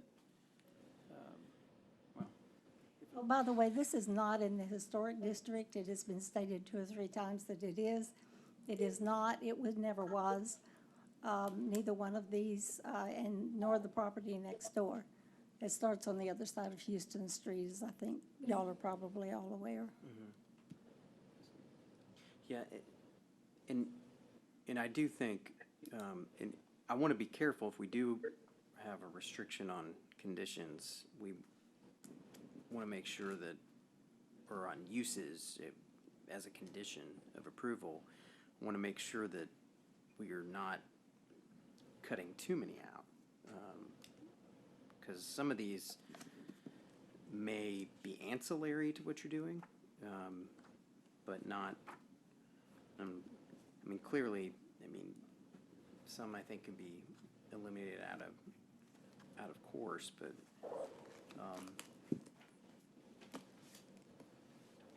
Can some of those land uses that are traditionally can be nuisance-based for the neighborhood include businesses with drive-through facilities, businesses operating within certain operating hours, businesses that maybe have, outside activities, just something for consideration. I would recommend that if there are any additional conditions imposed, that just, we tie it back to those conditions of approval that are outlined as far as, trying to mitigate any negative impact that they would have.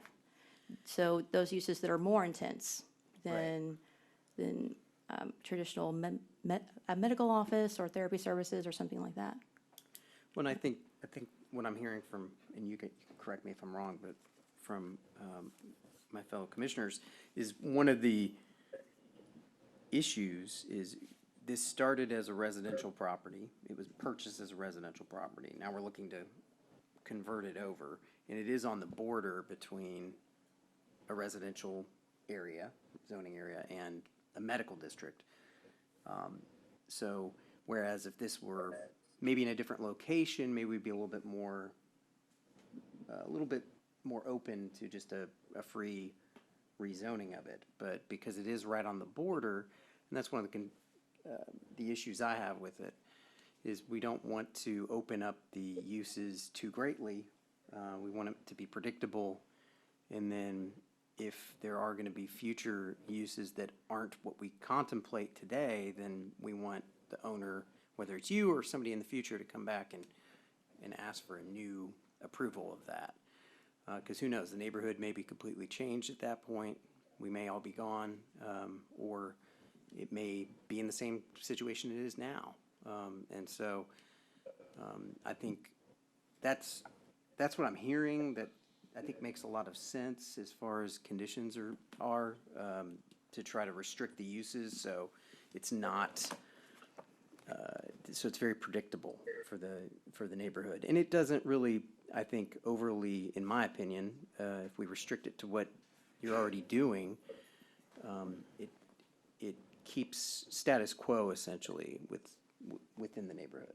Agreed. Could we say that any future businesses that went in to that would have to operate between these hours during the week and not on weekends, and not be a noise? Or, I don't know. In order to open up the uses? Yes. Yeah. in order to not eliminate everything? I think, from my position, I think, I would rather have it come back to me or whoever my counterpart is in the future to make that decision, based on what the current use is of the neighborhood. And if it's still, you know, who knows, by that point, Mr. Mall's house might be a service station, and then it's all moot, right? Who knows when that'll be in the future. But, I think the issue is predictability, given that you're right on the border with the residential area there. And it is currently R4.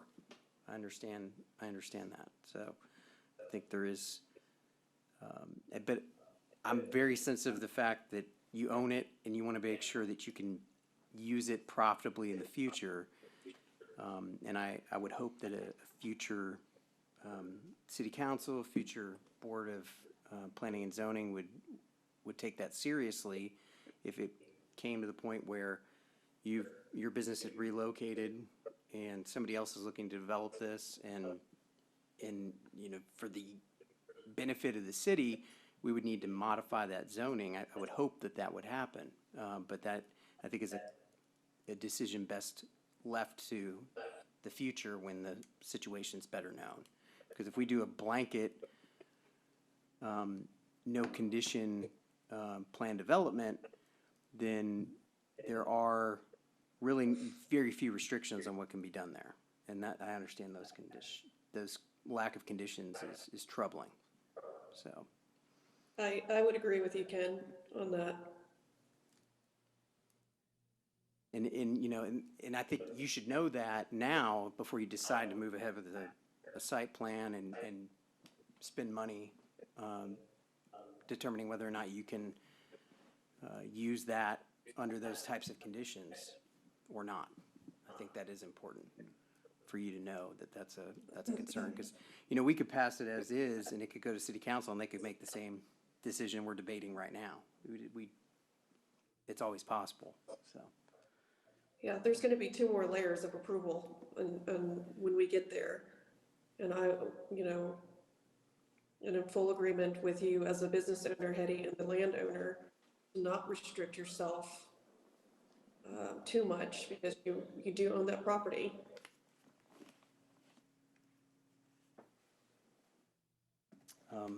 But, oh, sorry, I will say one more thing. You know, in Brad's comments and his plea for us to understand as well, and going with Shannon and Ruth, there are rules, and I understand, Hetty, that you don't have the plan site drawn out yet, even though we are looking at a parking lot facility. You know, if you could provide that, would you be able to provide that, considering we move forward on to follow the rules, to make everybody, so that we are basically in line and have an exact procedure on how we can do things so that everybody is comfortable? I mean, would you be opposed to bringing that back next time for us to make a vote? If you know how to make a surveyor move faster, please let me I do know. not. He's been working on it for more than. I saw him out there. I saw him out there the other day. That's why I was. It's an hoping- improvement Yeah, then. yeah. They have the information that they need. I'll bring it to you as soon as we get it. Okay. I'd love to make it up myself, but they told me I'm not qualified. All right, well, All right. well, thank you very much. Thank you. Thank you, ma'am. Thank you, Hetty. Does anyone have a motion based on any more discussion, first of all, before we go to a motion? No? Anything from you, Lily? I mean, are we able to, I know I don't want to delay this any further, but to appease all parties, the public, you know, Hetty's business and everything, I know we want to move as fast as we can. If she doesn't want to remodel that building, I know that the square footage won't change on those buildings at all. It is very restricted to this planned development use. If it ever has to change again, it needs to come back to the commission to get voted. Now, if we want to actually table it until Hetty can come back with a survey and an actual site development plan, which we're going to be doing anyways if we approve yes on this, because it has to go to city council and then come back to us for final approval. We should go ahead and maybe vote now for something so that we don't have to keep delaying the process. But that's just my opinion. Yeah, I think there's some benefit to just voting and seeing what conditions the commissioners here want to place so that the property owner knows what they're dealing with going forward, I think. I agree.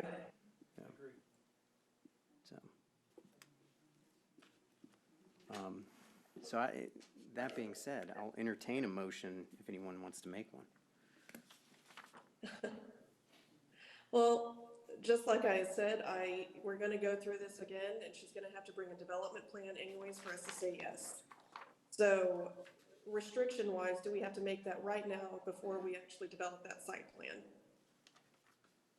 Elena? So what we're approving tonight is the development plan, which will become part of the ordinance. And so any conditions as far as additional restrictions on land uses or physical improvements should really be made at this stage. And then the site plan that comes afterwards really is a way for the Planning and Zoning Commission to ensure that what's being constructed is in compliance with the application and the development plan that they presented to council. And so this is the stage where if we are going to impose any additional conditions or restrictions, then I recommend that we identify those now. Okay, so I was concerned about fencing for privacy for the neighbors. 6 feet is commercial. Can they be made a little bit taller in order to actually provide barriers? I know that there are trees for sound barriers and natural protection, but I would be concerned about commercial use right next to property ownership for people that are concerned about their privacy. And so I do understand that the person that is located with the new fence that they built themselves, I don't know if they wrote in or have an opinion about what's going on with the current reconstruction of the building. But I do believe that that's important to address height use of the fence. Yeah, so the part of the condition of approval and approval proposal by the applicant is that the fence that you see on the lower left-hand corner is that existing fence that's located between the subject property and the property immediately to the south. And the proposal is to maintain, repair, and replace in good condition. And part of the recommendation to City Council could be that as that fence is repaired or replaced or maintained, that improvements meet a certain height, right? So any future improvements or replacement of the fence be a minimum height of 6 feet, for instance, to ensure that it's more consistent with what we would traditionally see for a new commercial construction next to a residential neighborhood. And I would defer to the applicant to make sure that they're comfortable with that condition, or if they have an alternative that they like to propose. But yes, Lily, you could propose a condition that new construction of fencing or replacement or maintenance be in compliance with our commercial district screening, so that way it's consistent with other screening that we see in the city. Does that make sense? Okay, it does. And I do propose that to be a requirement, an additional requirement, just for the neighborhood property sites surrounding them, as I do think that would provide a little bit more comfort to the neighbors about perhaps the commercial use.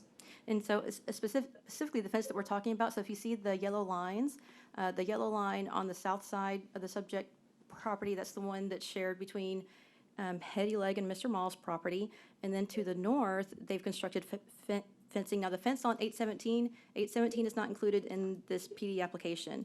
Right. And so that was provided for illustrative purposes, but you see it's like an L-shaped. The piece that that is shared with 813, that would be part of this PD application and a condition of approval that they maintain, repair, and then the condition would be replacement of that fence be in compliance with commercial district landscaping standards, which is a 6-foot fence. Okay. Ken, I'd like to make a motion. Sure, to go ahead. restrict 813 to the stated purpose that they're going to use it for, however we do that. That allows everyone to move at least to the next stage. Basically, medical office space, therapy, or gym and storage, that's what you would restrict it to? Yes, sir. Okay. And otherwise, any other conditions? No. Who Not my own- recommendation. Here's a question I got. Who owns the sidewalk out along Mount Street? The city does. It's in the public right of way. Okay. Is there any plan to redo that sidewalk at any point? It's pretty bad. Good hope. No, there's not. Okay. We need to, we'll have to talk to Bartlett offline about that. So the motion, as I heard it, was a motion to approve the request for the development of a plan development district as requested under PD 2021-03 with the following conditions, which is the use of the current structures there would be restricted to medical office, therapy or gymnasium use, or storage space. Is that correct? Correct. Okay. Would the applicant be comfortable Yes. with just those Yes. provisions? And before we vote on that, if the applicant would like to come up and say, make sure you're comfortable with that.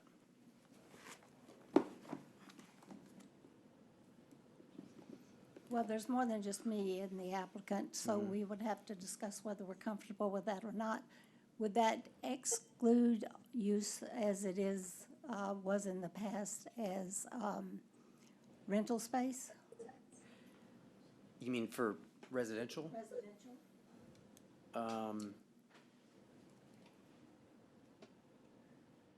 I think that's a good question. I don't think we should take that use away since it's currently allowed for that use. That would not change the situation at all on Yeah, that. Shannon, you can revise your motion Okay. or amend your motion. I will revise to include the existing usage of the property now Okay, as R4. as R4. Thank you. Okay, thank you. Hetty, in terms of the fencing, would you be, I'm sorry, while you're up there, would you be opposed to repairing the fences to a higher height No, if and when? Okay, no, 6 feet is the minimum in our opinion. We would like to go higher if we can afford it. okay, perfect. Thank you. Thank you.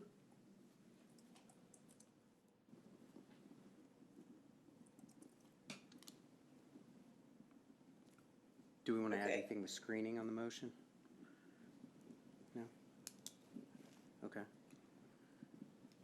Yeah, Ken, if the existing fence is not 6 feet in height, the current proposal is just to maintain it as is. So if the expectation is that the commission wants to assure that all replacements and repairs will meet the 6 height, should probably include that in the recommendation. So the recommendation would be for approval, with the condition that the uses are limited to those as in the stated purpose, to include medical offices and therapeutic services, gymnasium, storage, multifamily, and that the applicant repair and replace fences to a minimum height of 6 feet. So something of that nature to include Lily's. Let's do it to a minimum height of 8 feet, if that's possible. Just so we're staying with Robert's rules here. Yes, sorry. Do you want to do you want to add that screening requirement to yours, or otherwise we're going to have to vote on yours and then re-propose a new motion? It was, Sadie said no, she's not objecting. Right. Okay, then we can amend it to include the 8 foot, if that's, Or 6 foot commercial screening, would you be okay with that? yes, commercial screening. Okay. So the way I understand it, the current motion is, start over again. We'll get there eventually, y'all. approval of the Plan Development District for lot, or for 813 North Mount Street. I'm not sure if that's a lot, 11B or 12A. Is that 11B? 12A. It's 12A. 12A. It's 12A. Guessed wrong. Which is case file PD 2021-03 with the following conditions: restriction of use to medical office, therapy, gymnasium, or storage, or consistent with the current use, which is R4. Correct. Multifamily, and as well as the increased, or maybe not, the assurance that there will be commercial screening placed between the building and the neighboring properties where the fences need to be repaired or replaced, where there are fences. Is that correct? Does that state your motion? Yes, sir. Okay, I will second that motion. All those in favor of that motion say aye. Aye. Aye. That's unanimous, so it has passed. Thank you very much. Thank you for your patience.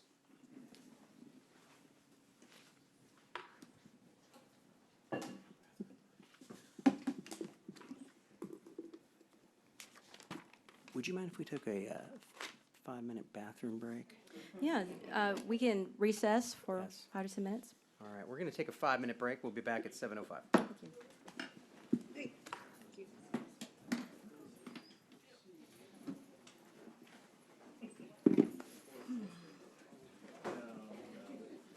I think one of the things that needs to be on a future work session is revising the plan development ordinance. Yeah, I mean, I like the fact that we can be flexible, Well, yeah, but because I don't otherwise we think. have no option in Right. between. We have no in between. Right, but I don't think it was ever intended for a small city lot. I just can't think Yeah, that yeah. all of that stuff that was Well, required. it's also like the medical district, Well, I was here when all that was done, so Yeah. that was a whole nother issue. sure. Did that exclude the 49 other uses? Yes, yes, it does. It was just the uses we mentioned. I appreciate you guys a lot. Appreciate it very much.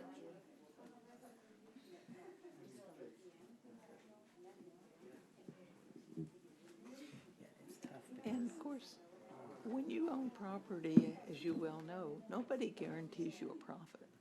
No. So you buy property, and if you sell it and you make money, great. If you don't, well, that's not the city's responsibility. Well, I think it's tough because when you're in these areas where there's a transition, and you purchase a lot next to you, you gotta be open to the fact that it may not get approved. Yeah. You may not be able to use it for what you want. And of course, that neighborhood essentially has not.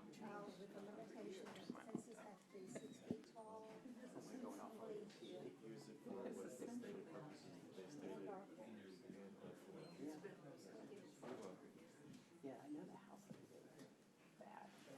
Driving past it, I'm like, I can't believe that thing's still there. Been renovated 25 years ago. Juan, how many times did you? Oh my God, I got like 4 pages. Sorry about that. Whoever owned it before her was just not doing it. Yeah, I think it works out. I mean, Everybody's. I'm sympathetic. That's a good compromise, right? Nobody's happy. It is true.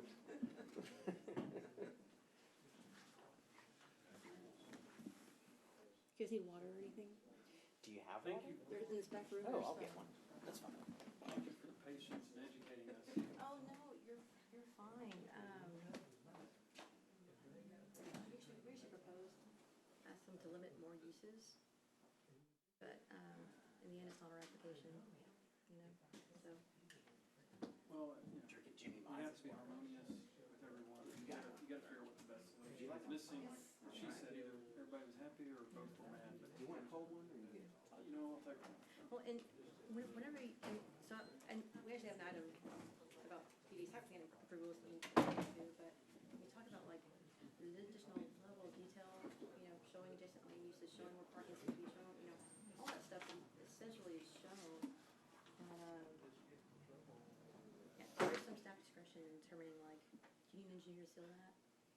Because there's no new water lines or shielding, I understand. you know, I understand. it was a really good discussion. It's a learning for, I think, for a lot of folks. No, it's so confusing. I don't like our PD process. It's very, convoluted.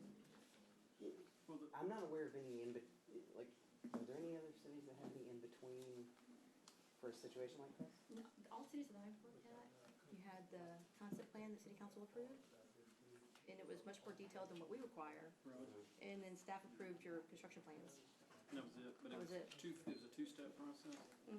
But you only went, you only had one meeting where you were going to a board to approve, because the information that was required was Very A detailed. lot. much more detailed. Yeah. More like a preliminary site plan. Right. And are we just restricted from asking for that kind of information in the process, just because our process isn't defined that way? Well, whenever we're reviewing the application for completeness, we're reviewing it against that criteria, and so staff deemed that the application was complete. So when you're reviewing it, you're using that approval criteria, not the, Understood. but yeah, if you find that there's not sufficient information available to make a decision, then you can make a motion to postpone it or go back. I know we've It done is- that multiple It is times. within your purview to make a determination that there's not sufficient information to review the application. Were you weren't here when they were gonna dig some sand out of a lot over off of like Seal Street? That was like 6 months before I got here, I think. I heard about it though. That we asked for more information like 3 times. And they went back and hired And they an got it. engineer and. Because they were gonna change the topography, it was gonna be a big. Oh, it's gonna be a Now, big- that was a specific use permit, and there should have been more information on that, Yeah. because there's no, you know, that is the construction plans that you're approving. And that's really the Though at the same time, difference. if they didn't, we put some conditions on it, if they don't follow the conditions, you can revoke that immediately. So, there's some, Same thing with the PD, if they're in violation, you can revoke it or revisit the terms and then amend the terms. A question on something later, but Okay. once we adjourn. Yeah. For It's clarity. not deliberating anything, it's not on the agenda. No. all right, it is turn you back on. It is 7:06. We're gonna reconvene with agenda item 6C, which is a public hearing, considering a request for approval of a development plan. Actually, no, we're not. We're gonna go to 6B. D. We don't wanna do that one again. For a final plat, not a public hearing, presentation, discussion, possible action regarding waiver requests to the subdivision ordinance. Let's see, section 90-216, blocks, and a presentation, discussion, and possible action regarding a final plat for the OTR Place subdivision. This is been submitted by Michael Parker of Everett Griffith Jr. and Associates of Lufkin. Go ahead, thank you. All right, thank you, Elena Helton, City Planner. The property is generally located in the southwest quadrant of the city, and it's bound by Power Street to the south, Old Tyler Road to the east, and North Sanders Street, Old Tyler Road to the west and North Sanders Street to the east. The property is slightly encumbered with FEMA-regulated floodplain, and there are 2 creeks traversing the property. You also see that there's a small pond, and so there are some natural drainage features on the property that's subject to the subdivision. So the subdivision is 5 lots. 3 of those lots are actually developed with single-family residences. That's lots 1, 2, and 3. Lot 4 is also developed with a single-family residence, but primarily it is undeveloped tract. The property does have some development challenges. It is relatively steep as far as topography and elevation of the property, and there are several large mature trees, and the applicant is actually proposing to identify Lot 4 as a conservation and preservation easement to maintain the lot in its current state for the preservation of wildlife, erosion control and just its natural features, with the exception of the existing home that's on Lot 4 that fronts North Sanders Street. This application is being reviewed by the Planning and Zoning Commission because it is a subdivision that's more than 4 lots, and it also requires a variance to the subdivision regulations. So the subdivision regulations outline maximum lengths for block length. And so the length of a block is measured along the street frontage from intersecting street to intersecting street. And so this is an image just to give you an idea of how we measure block length. So if you were in front of City Hall, we would measure the block along Pilar, and then it would end where those intersecting streets connect. And so the block would be from Pillar. Oh my God, I'm sorry. That's my redneck Tourette's acting up. I thought it was Pilar. Oh my gosh. This isn't recorded, right? It's not going to be There's 5 people watching right on TV or anything. All right. So that's how we measure block length. So there are 3 variances that must be approved as part of this final plat, and they include block length for both residential areas and arterial streets. So whenever we look at the property, and I'm just going to go to our the map real quick. So Power Street, which is bounded, the property is bounded by Power Street on the south, and then to the west, there's actually a lot of single-family residential development, and so Power Street and North Sanders Street really just serve as that primary direct access for the residential development in the area. And then Old Tyler Road is actually an arterial roadway as designated on our thoroughfare plan. So whenever we look at the maximum block length outlined in the subdivision regulations for residential areas, the maximum block length is 1,200 feet, whereas along arterial streets, it's 1,600 feet. So we've outlined how the current proposal is not in compliance. So the east side of North Sanders Street, between Powers and where the roadway terminates at Looneyville Road, the block length is approximately 1,350 feet, which exceeds the maximum by 150. And then the second one is going to be measured along Power Street, so the north side of Power Street from Old Tyler Road to Terry Street. That block length, and actually I have these slightly out of order. I apologize. That block length is, hold on, there are some typos in the PowerPoint presentation. That block length is 817 feet, and in that regard, actually, that one will not require a waiver to the subdivision ordinance. So there are only 2 waivers. That's going to be the one on North Sanders Street and then on the west side of Old Tyler Road. So on Old Tyler Road from Power Street, and you can't see it in this map, but the block length does end at Clearview Lane, which is a subdivision just to the north. And that block length is 3,400 feet, which the maximum is 5,000. So I apologize for the typo and the error in the staff report and in the presentation. So the variances will be for North Sanders Street and for Power Street. In regards to the approval criteria for variances, those are outlined on your screen. And so when evaluating these requests, you must consider if there are any special circumstances or conditions affecting the land involved, such that strict application of the chapter would deprive the applicant of reasonable use of the land. The applicant is proposing, again, to conserve and protect the majority of Lot 4 as a wildlife habitat, agriculture, and erosion control lot.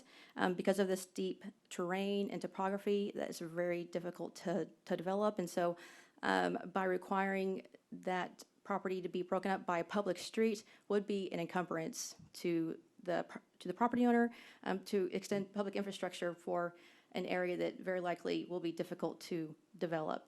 And so we find that they meet criteria 1. Criteria 2, the variance is necessary for the preservation and enjoyment of a substantial property right. Again, the waiver is necessary to allow for the preservation of Lot 4 in its natural state. 3, the granting of the variance will not be detrimental to the public health, safety, or welfare of property in the area. The surrounding properties that immediately abut this property do already have access to a public street. They have access to water and sewer, so the proposal does not adversely impact any of the adjacent neighbors. And criteria number 4, that the variance will not prevent the orderly subdivision of other land. Again, all of the adjacent properties have access to a public water and sewer and access to a public street, and so this will not impact the orderly growth or development of those properties. And so staff does recommend approval of the variances and the final plat. The applicant is in attendance, but is available, they don't wish to make a presentation, but they're available if you have any questions. And so with that, I will conclude our presentation and open it up for questions from the commission.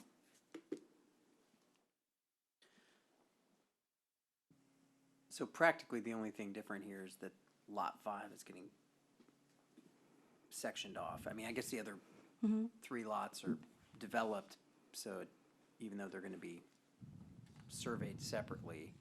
Yes, they're not. Lot 5 is being platted as a separate lot for future development because that portion of the property is relatively flat, and it has, is much more developable than the remaining portion of the property. Okay.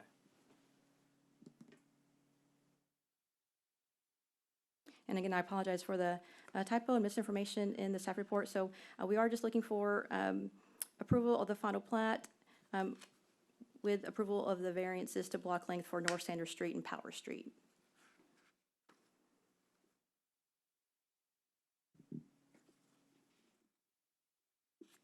Okay.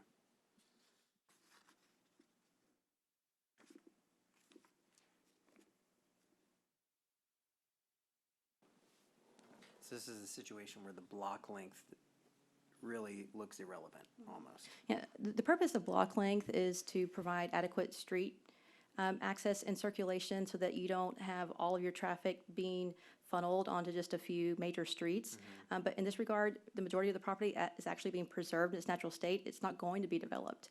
And so if the applicant wanted to come back and develop it in the future, they would actually have to come back to this board and get approval of that to amend the restrictions of that lot. So at that time, we could reevaluate the block length, but because of the restrictions that are being imposed, it's essentially doesn't provide any added benefit and actually detracts from the purpose of the preservation and conservation.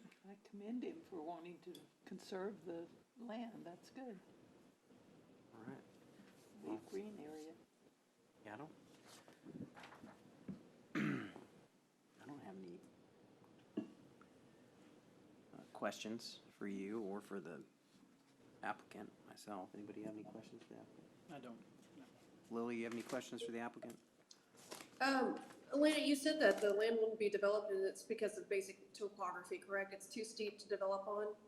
Yes, if you look at your screen, we actually provided an exhibit that shows the topography. And so those are those little squiggly lines that run across. And so you can see really lot 4, that's that midsection of the property. There's about an 80-foot grade variation from Power Street, from North Sanders Street to Old Tyler Road. So it would require an extensive amount of engineering, design, and improvements and grading to get that area where it needed to be, not including the creeks that are running through the property. There's also a natural pond that might be subject to waters of the U.S., which requires a federal permit. And so the viability of this property developing in the future is very limited. Okay, and, okay, that's my question, thank you.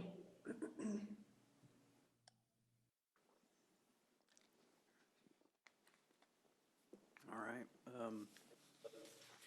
Well, I don't have any concerns. I would make a motion to approve the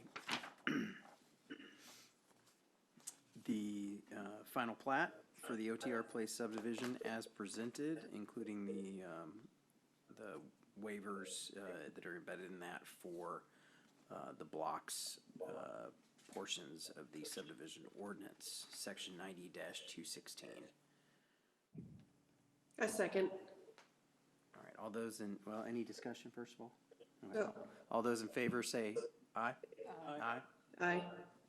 All right, that carries unanimously.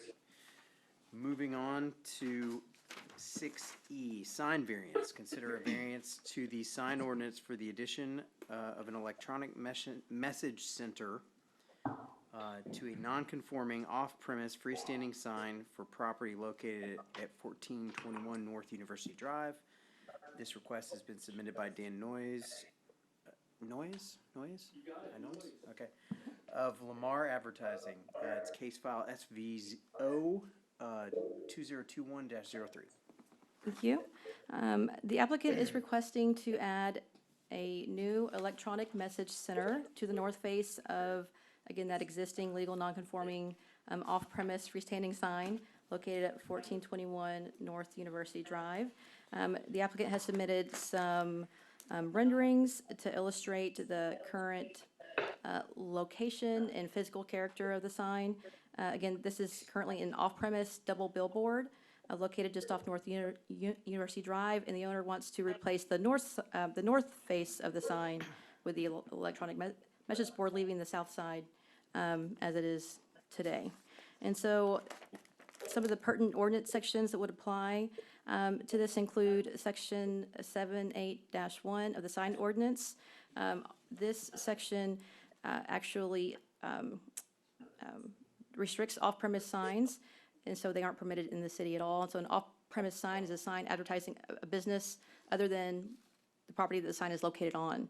And so billboards are not permitted, and they are considered grandfathered, so that's why it has that legal nonconforming status, because it's allowed to exist in its current condition.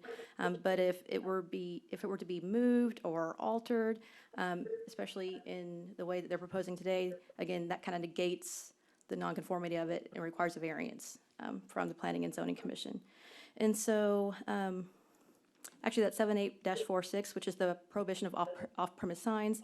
78-1 is off-premise sign, means, again, any sign advertising a business for which, other than where the sign is located. Section 78-99 states that in addition to an electronic message center, to any nonconforming freestanding sign is prohibited. And again, any legal nonconforming sign may remain in place, but upon removal or alteration, they lose that grandfathered nonconforming status. So physical characteristics of the property. The property is Zone B2 general business. The subject property has approximately 65 feet of street frontage along North University Drive. The property, again, takes immediate access to North University Drive. The site is relatively flat. There's a couple of existing trees, but other than that, it's a relatively vacant piece of property. And there is no floodplain or natural drainage or creeks or any natural feature of that nature on the property. This is another exhibit provided by the applicant. It shows the current location of the sign. These are the specifications that have been provided by the sign contractor. Again, they're just showing that the height of the pole will remain the same. The actual area of the sign won't change. It's just changing out that area for a electronic message center. These are some photos of the property. So in the upper left-hand corner, that's actually facing that north side. So that's actually the sign face that is subject to the modification and the request. And then the lower right hand is just another image, just closer, more of a street view of that sign. These are some additional photos. In the upper left corner, that's the south side of the sign, which isn't being proposed for any kind of modification, just to show you the character. And again, the lower right, that's just a closer sign, a closer picture of the sign. So the conditions for approval of a sign variance, we outline those in your packet, and they're listed on the screen. They include a literal application of the chapter that would render the property unusable.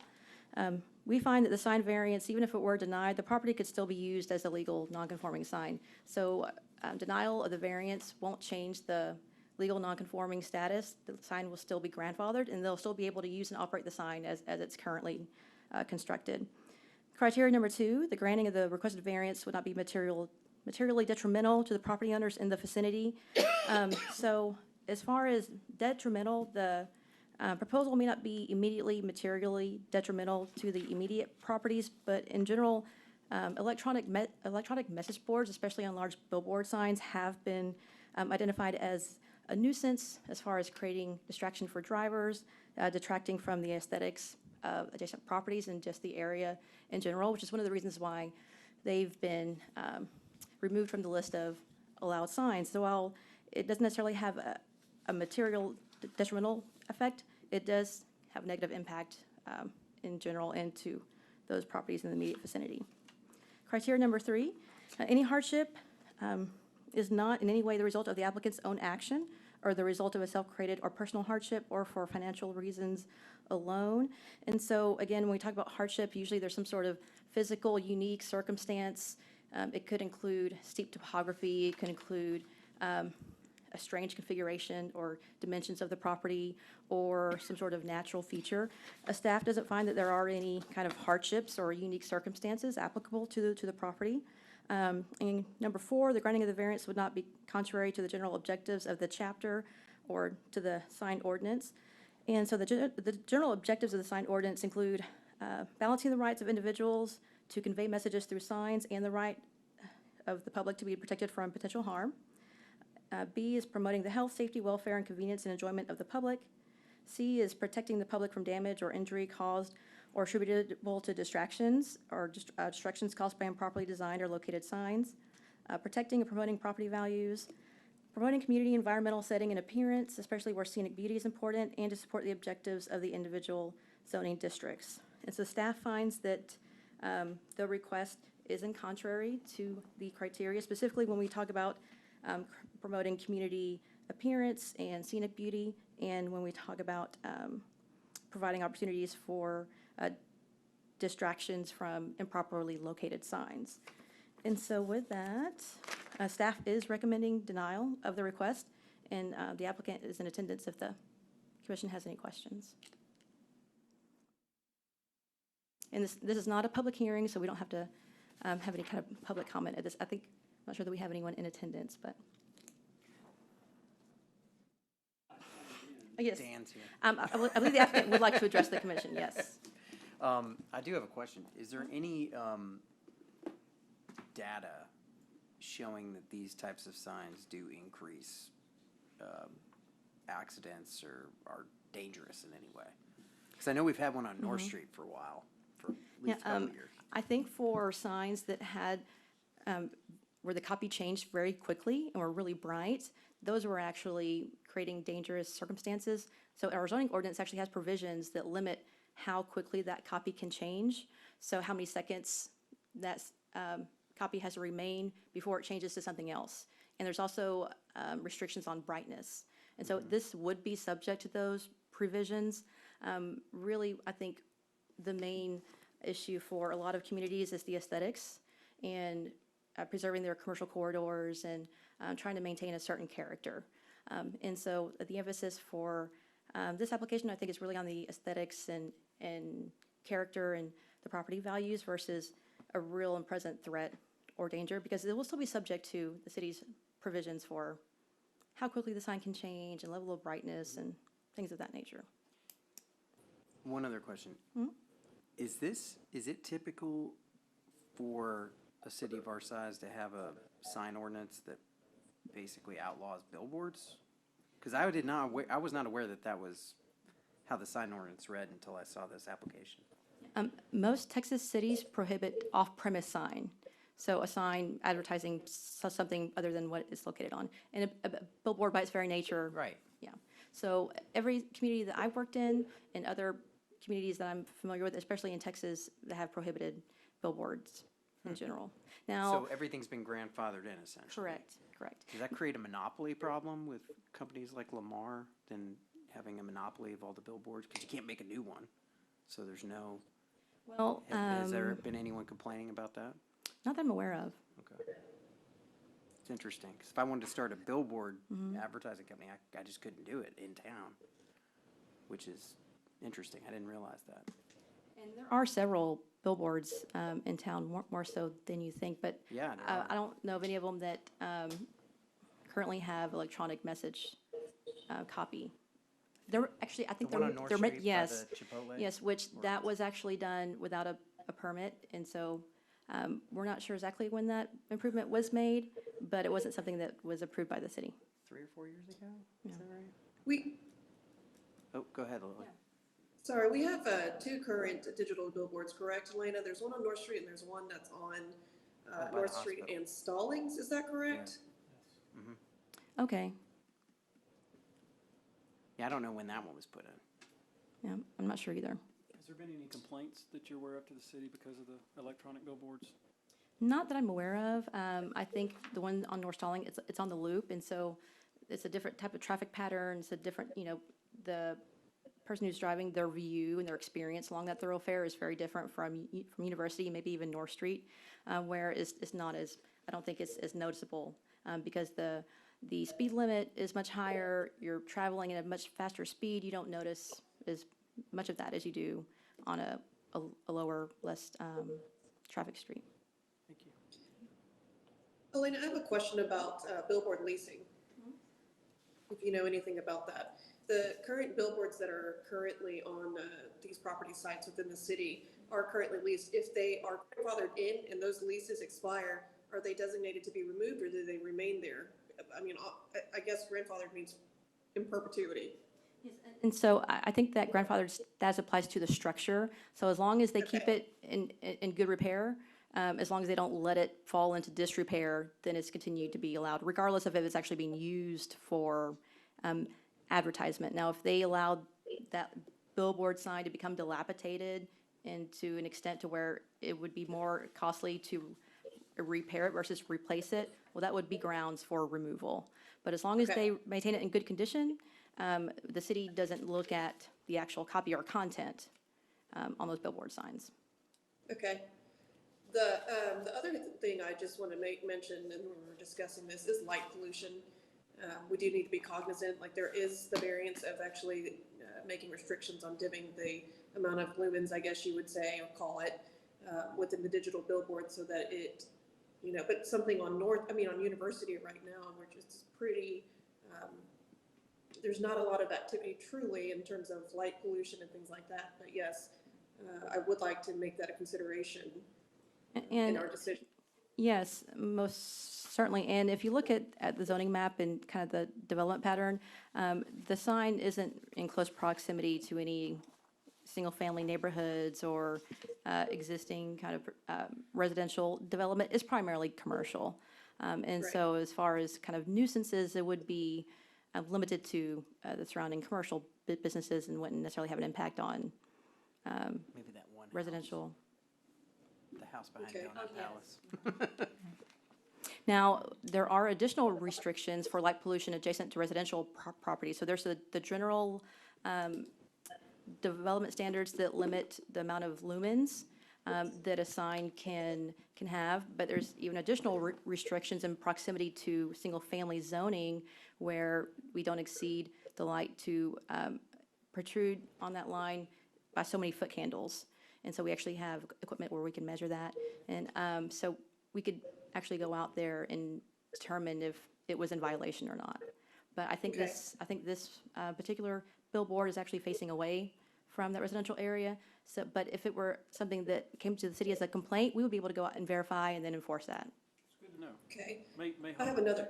I'm sorry, Shannon. No, I was just gonna tell Elaine I may have to get them to come by my house because the city lights are. Now, I'm not sure the city's subject to our own requirements. I'll refer to the city engineer. Street lights, I can't do anything about. Mine doesn't work, so. You shot it out. The other question I have too is that Commercial Bank has actually on Star and University a digital billboard as well. Okay. That was part of a sign that was built. Was that something that went through the city for approval for ordinance? Who knows, it's been there forever. I'm honestly not sure. It's been there a Okay. long time. I'm not sure when that was built. Yeah, look, Okay. yeah, it's gotta be fairly old because it doesn't have the resolution of the new signs. It's a good question. Another question for me as well is the sign that is currently proposed, is it going to be the same width and dimensions of the one that is on North Street? Is it similar? Is it bigger? Is it smaller? I don't. I can defer No. to the applicant. I'm not sure of the dimensions for the sign on North Street. I know for this particular application, they are not expanding the sign area. So the sign area will be as it is today. It's just literally changing it out for electronic messaging.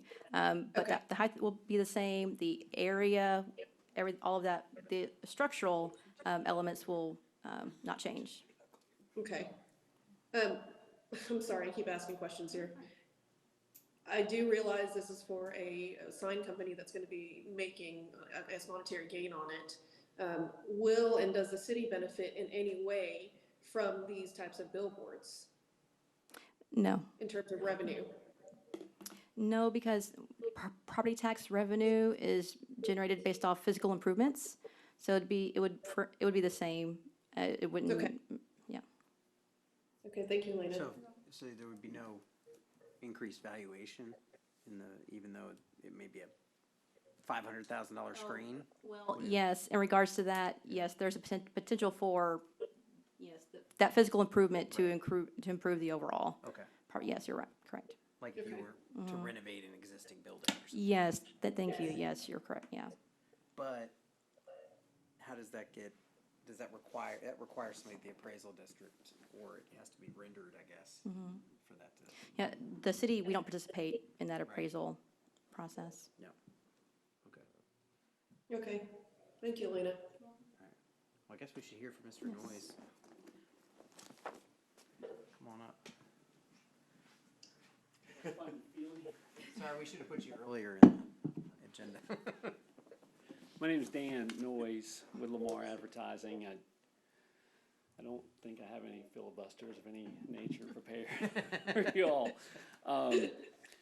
We're grateful to be here for you guys to consider this. We have had a wonderful working relationship with your city that has spanned several administrations, several city planners, and we're genuinely happy people.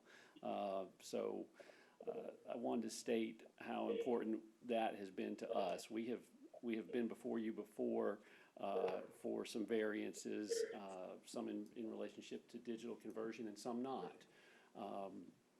Twofold being here, trying not to reinvent the wheel. In putting up the initial 2 digital signs, we do have 2 on North Street, and they've both been there well over a decade. Oh, wow. We have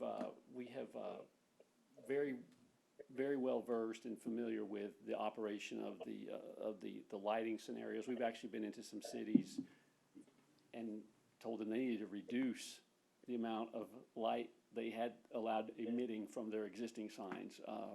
So just if that's a concern, we want to be in compliance with those types of things, and we don't have to go any further than the 2 signs that we have to demonstrate that. So we just wanted to follow suit with the path we followed in putting those up. We weren't aware of what to do. We came forward and took guidance from city staff. We worked with Marissa prior to Elena. We worked with Marissa's predecessor on our projects, and so it brought us here just and we just wanted to follow. Juan was very instrumental in walking us through the process this time and what we needed to do. That brought us here. The second reason, I think, is just in response to the business community at large. I've worked with Katie for the past 15 years. She's here tonight, and she's unable to fulfill a lot of requests that she gets to occupy the 2 existing signs. And we put our heads together and said, what can we do? What can we do? Look at our existing inventory to identify a possible spot to do what we brought here for you to consider. So those are the 2 reasons we have come to this conclusion. We would be extremely grateful for the granting of this variance, and I can answer any questions that you might not have already gotten answered. When you went through the process 10 years ago on both the signs on North Street, did you go through this same process? Well, the first one we did not. The second one we were granted a variance by Lowe's. We were granted a variance at that time, and that was maybe in 2008, I think. The city granted a variance, you said? We got a variance for the sign that's the northernmost located.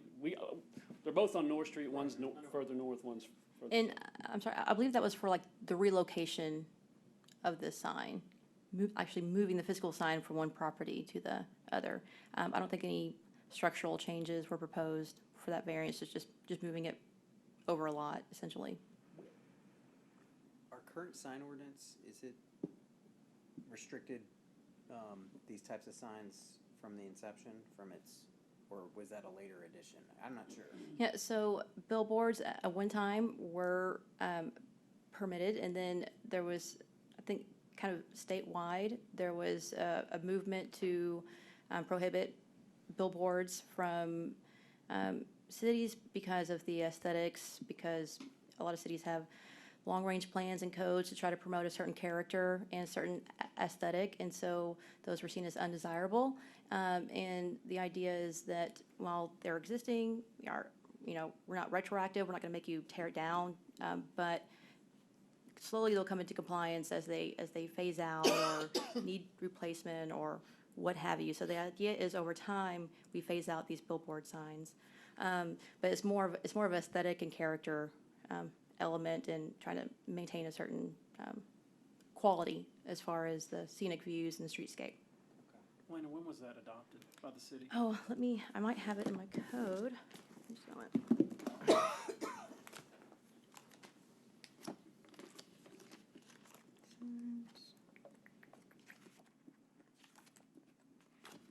I don't have the particular ordinance with me, but I know it's been some time. It's been at least 10 years since the city adopted that ordinance, but I don't have that information offhand. I apologize.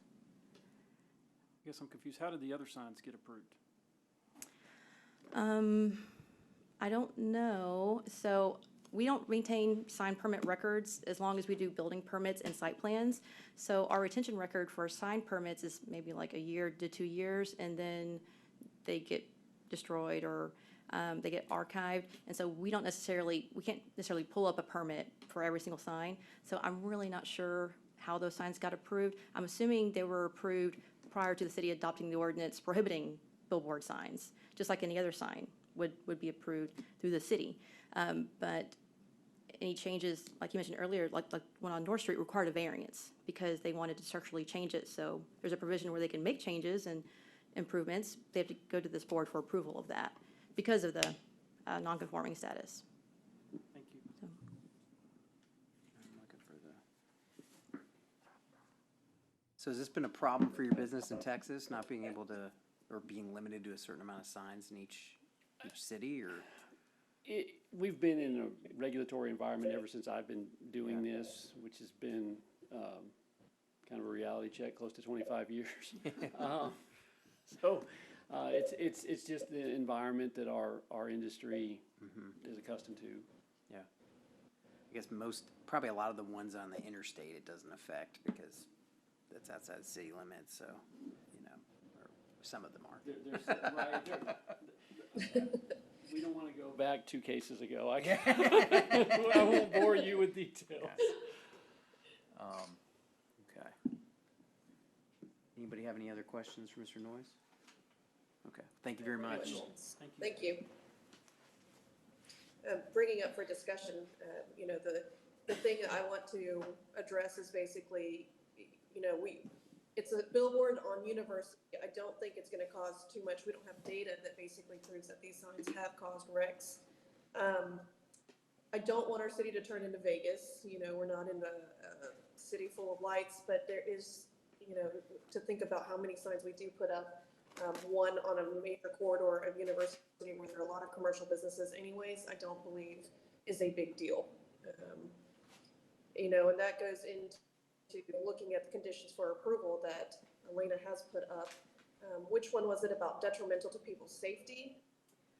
If we don't have any data to correlate that statistic, that's kind of a hard thing to actually base a decision on. Yes, ma'am. Now, we don't have any crash data, and it would be very difficult to correlate that.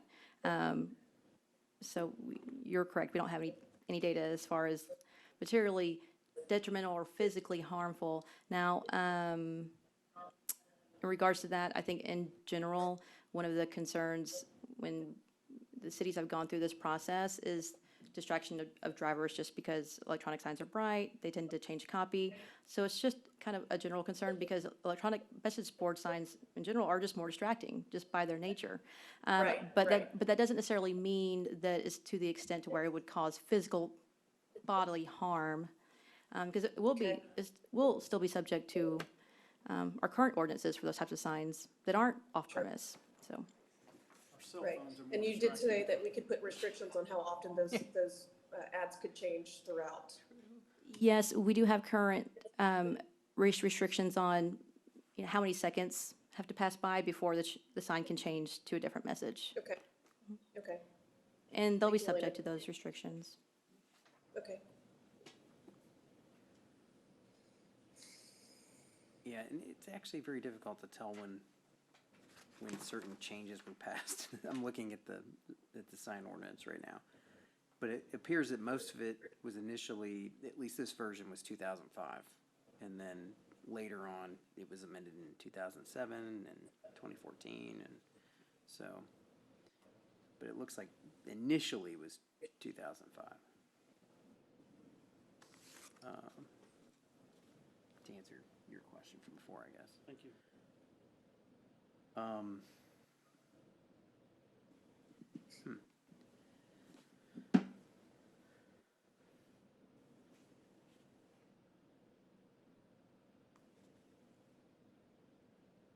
Ruth, do you have any opinions about this?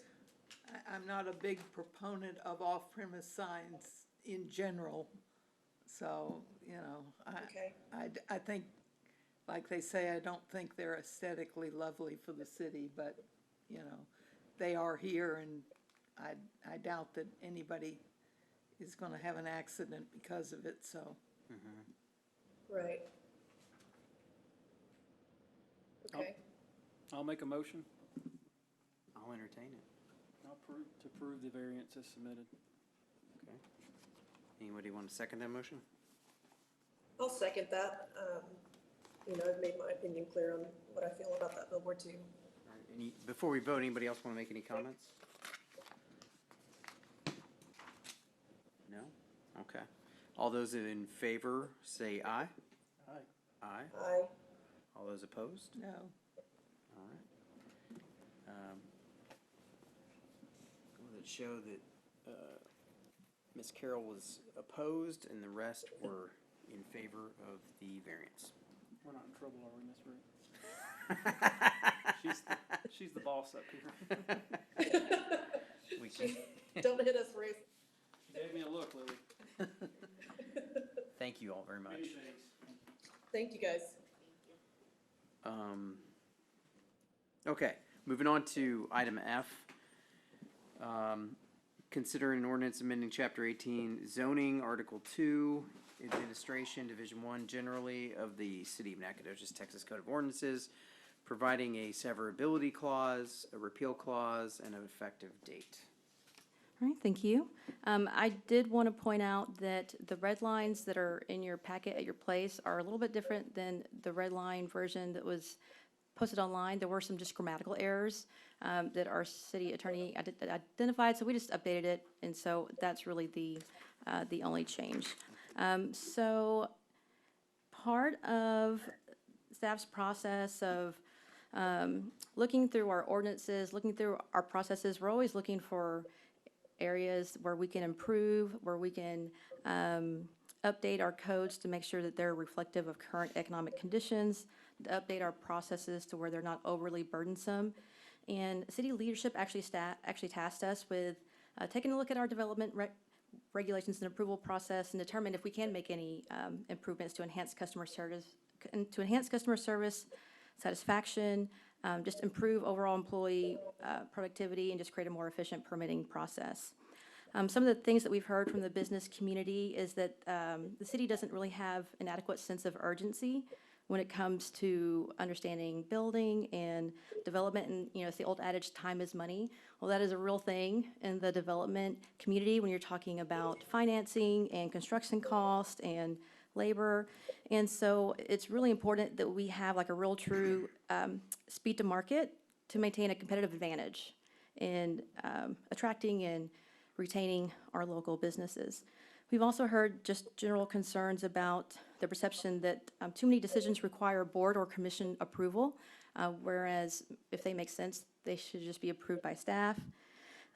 Also, a lot of business owners are accustomed to dealing directly with the decision maker, whether it's a realtor or a property manager. or the city planner who's gonna be permitting. When it comes to like hierarchy standards of board approvals, it can be very confusing and overwhelming, and just kind of it can convolute the process and actually deter some small businesses from moving forward with certain types of development proposals. And so staff has also found that our zoning ordinance in general just does not have a lot of flexibility built in for administrative approvals that would otherwise comply with all of the purpose and intent statements, and really all those things that some of our boards would review for criteria, instead of having to go through a board and public hearing process, things that maybe staff could approve as part of our daily permitting process. So one of those is just general duties of the city planner. And so we have proposed to revise the ordinance to build in what we call administrative adjustment. This would allow the city planner to authorize adjustments of up to 10% from any dimensional standard or numerical requirement in the zoning ordinance. Think of a building setback, or lot size, or lot depth, or street trees, some sort of numerical dimensional standard, parking spaces, things of that nature. So this would allow staff to approve a 10% variation to that with approval criteria. So that would include ensuring that the development or proposal is compatible with the surrounding land uses, that it's harmonious with the public interest, so all of those general purpose statements that are found in the zoning ordinance and the comprehensive plan, and just consistent with the overall general development standards found in the zoning ordinance. And so we are recommending to adopt this as just a tool to allow staff to review things on a case-by-case basis and address those unique circumstances without having the applicant wait a month, pay $350 to bring them to a board where we're going to make the same recommendation for approval. And so this is an amendment to Article 2, Administration, Division 1, generally, and we are recommending approval. Anything, again, beyond 10% would go to the Zoning Board of Adjustment, just like it does now, but we're trying to build in that 10% that staff can approve to streamline the process, especially for those smaller variances. We've had variances of like 1 foot. And so it can be really burdensome when you have a private homeowner who's wanting to add a garage and they're 1 foot within the building setback, and they have to pay $350 for an application. They have to wait 6 weeks to go to a board meeting. We have, and it's a lot of time for staff as well to go through that process, to write the staff reports, to send the notices. So we find this is just an improvement in efficiency, an improvement in customer service, and just something that I think, based on my experience, a lot of other cities have built into their codes. So this is a public hearing, but before we get to that, I'll conclude my presentation and ask the commission if they have any questions. So Elena, just for clarity, we're only talking about 10% variation, correct? Yes. So for example, if you have a 20-foot building setback, it would be 10, I got it, I'm just making sure. Yes, Okay, thank you. maximum of 10%. So does this affect notice requirements for people within, I guess it does, because the only time you have a notice requirement for the 200-foot or 500-foot courtesy notices that we do is if you're required to come here. So there would be no notice to neighbors or anything in this No. circumstance. Okay. Well, those kind of variances don't come to us anyway. They go to the zoning board of adjustment, Yes, right? ma'am, they go to our zoning board of adjustment, but we do treat those very similarly as far as the legal requirements. So it's a public hearing, so we put a legal ad in the newspaper, and we do send written letters to the property owners within 200 feet. Now, we don't do the 500-foot courtesy notices for the variances. That's only for zone changes, PDs, and SUPs. Okay. But yes, this would eliminate that step, and it would be something that we would approve as part of their permit. Right. Okay. Elena, how many cases do we see? I mean, you said it does cause a lot of administration headaches and not, free flowing, but how often does this happen in terms of numbers and to make a major change like this? Because while my concern is, if you're a responsible city planner and you choose to leave and somebody else comes in and they have this leeway, You know, is it fair to the public for this to be changed? All of the ones that I've taken forward since I've been here have been beyond that 10%. So they were like 20, 30, sometimes 40% beyond that dimensional standard, whether it's a setback or parking or landscaping or what have you. This would work for sign, 10%, right? Well, no, because this is just a zoning ordinance. So the sign ordinance is a separate ordinance. Okay. And we are actually looking at revising the sign ordinance. That's going to be a more comprehensive process because there's lots of things in the ordinance that need to be changed. So we would like to do that as part of a Coordinated thing. overhaul, Yeah. comprehensive, yes, evaluation of the signed ordinance. So this is Okay. just for the zoning ordinance, and again, all of the variances that I've taken forward in the past year and a half have been way beyond that 10%. Previous to that, there were several that were 1 foot, 2 foot, and some of those were just errors where the surveyor actually mismeasured the lot, and they poured the slab 1.5 feet into the building setback, but they had to come through this variance process. And so those are the kind of things where it's really burdensome for a private single-family homeowner or someone who's just one parking spot short, or they can't quite fit that last tree, you know. And so instead of, you know, trying to make them go through this extended process, they meet all the criteria, we're going to recommend approval, there's no adverse impacts on the neighbors.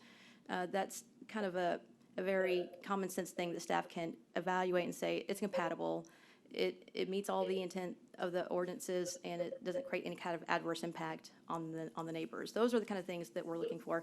And our city engineer and our fire marshals and all of our other departments that review these permits would be part of that approval process. So the city planner approves it, but part of that review is, does it comply with fire code? Does it meet our drainage requirements? We're not gonna approve anything that's dangerous or that is just in non-compliance or flies in the face of any of our other development standards. These are very minor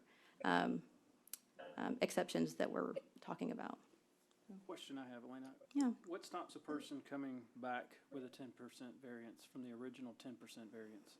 So we didn't write it in this code, but we could write it in that when 10% administrative adjustment is permitted per property or per development or per standard, right? So if you got a 10% administrative adjustment to parking, you couldn't come back a year later and get another 10% reduction to parking, right? And so those, we haven't built in those because we wanted to have that discussion, but we could definitely, in your recommendation, add a condition that these administrative adjustments only be permitted for one standard per development.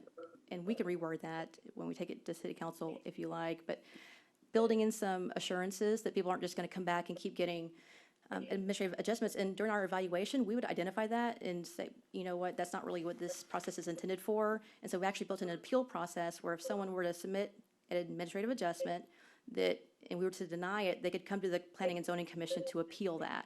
And then you would have that additional review to determine if it's appropriate, if it meets the criteria.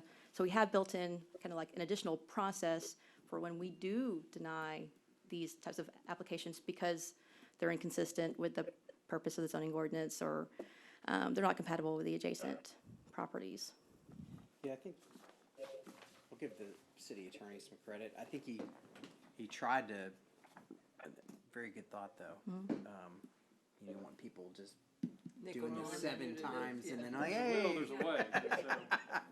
I know, I'm embarrassed I didn't think of that first.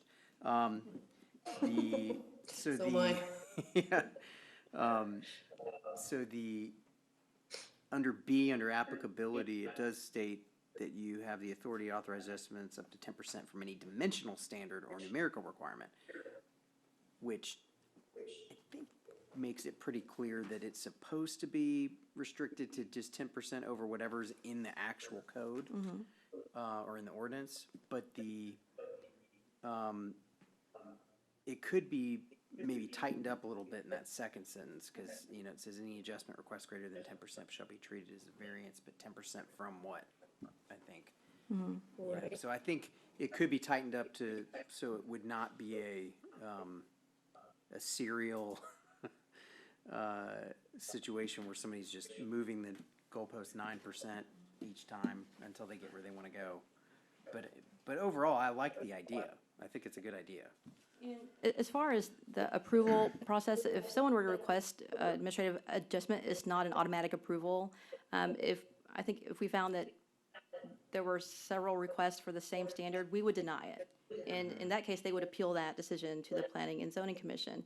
So when you talk about the criteria, it is written generally, intentionally, to allow staff some discretion and some wherewithal to say, okay, this doesn't make sense because we've already granted you that administrative adjustment. But yes, certainly we could build in some additional language and tighten it up to make the commission feel more comfortable as we move forward to council. I think it would make it crystal Okay. clear to the applicant that they need to get it right when they submit it. The one time. Yeah. Elena, I'm not trying to be a little bit too nuanced and everything, but, you know, in terms of looking at other city code, I would really like to see wording on that too, about administrative adjustments. And really understand it first before, you know, I would make a decision to grant this, because, you know, 10% of what? A 5,000 square foot buildings, I mean, a lot size, that could be, at that point, what happens? You know, that, it's a percentage of a square footage, and I'm not trying to be nitpicky about it, but it's a mathematical equation that would give some power to whomever the city planner is to make a decision without planning and zoning's input in it. Now, I understand that there's gonna be a lot of applications that come through that could create that traffic, like you were saying before with that past year, but I'd like to see more information on it before we can make a decision on this.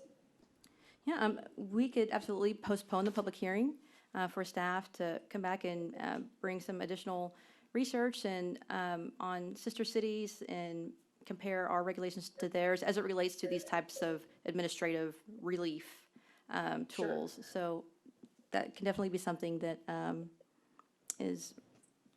Yeah, I think anytime you're doing a statute or an ordinance change like this, you want to be real careful about how it fits inside the rest of the code and where it might not fit, and you're never going to do it perfectly. I mean, that's why the legislature has to make changes in Texas every 2 years, but to things that they thought were good 2 years before that. Right. But I think it would make sense to take another look at it, maybe kick it to the next meeting before we approve it. Perhaps we could table this until the next meeting. Yeah, I think. Yeah, so. I make a motion to table it. Yeah. I'll make a motion that we table this particular item until the October meeting. Sure. I'll second both those motions. So, do we want to do, before we get to it, we also have another, well, H, I think we were going to pull off because that didn't get published. Well, Is that correct? So we have G and then we have H. So H, we're going to pull because of an error in legal ad. And we're not going to go through that process. We're going to bring that back to a later date. Okay. And G is going to be long, and it's late already. We will talk about G at the conclusion of this public hearing. And Okay. so do you want to, I think we still need to open up the public hearing and allow Oh, public yes, comment, we and then should. we'll. and Yes, then we'll go sorry. back. Yes, let's go ahead and open up a public hearing. Anyone here want to make a comment? Sir, anyone? No? Steve? No? No? Are you still public? You still sleep? All right, well, no one here wants to comment. Would you like to renew your motion to table this to the next? I make a motion that we Okay. table whatever item this is Okay. until the October meeting. I will second that motion. All those in favor say aye. Aye. All right, now we can move on to G. All right, so this item is going to be a little bit more interesting because of the discussion that we had for the plan development application earlier. So this is along the same lines of staff trying to identify ways that we can streamline our processes, that we can eliminate undue steps in just our general development approval process.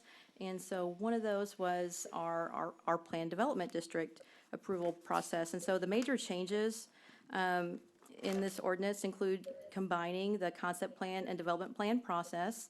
And so just requiring one development plan that includes the establishment of the district and includes all the information that's already included in both of those as far as location of buildings, parking, land uses, so on and so forth.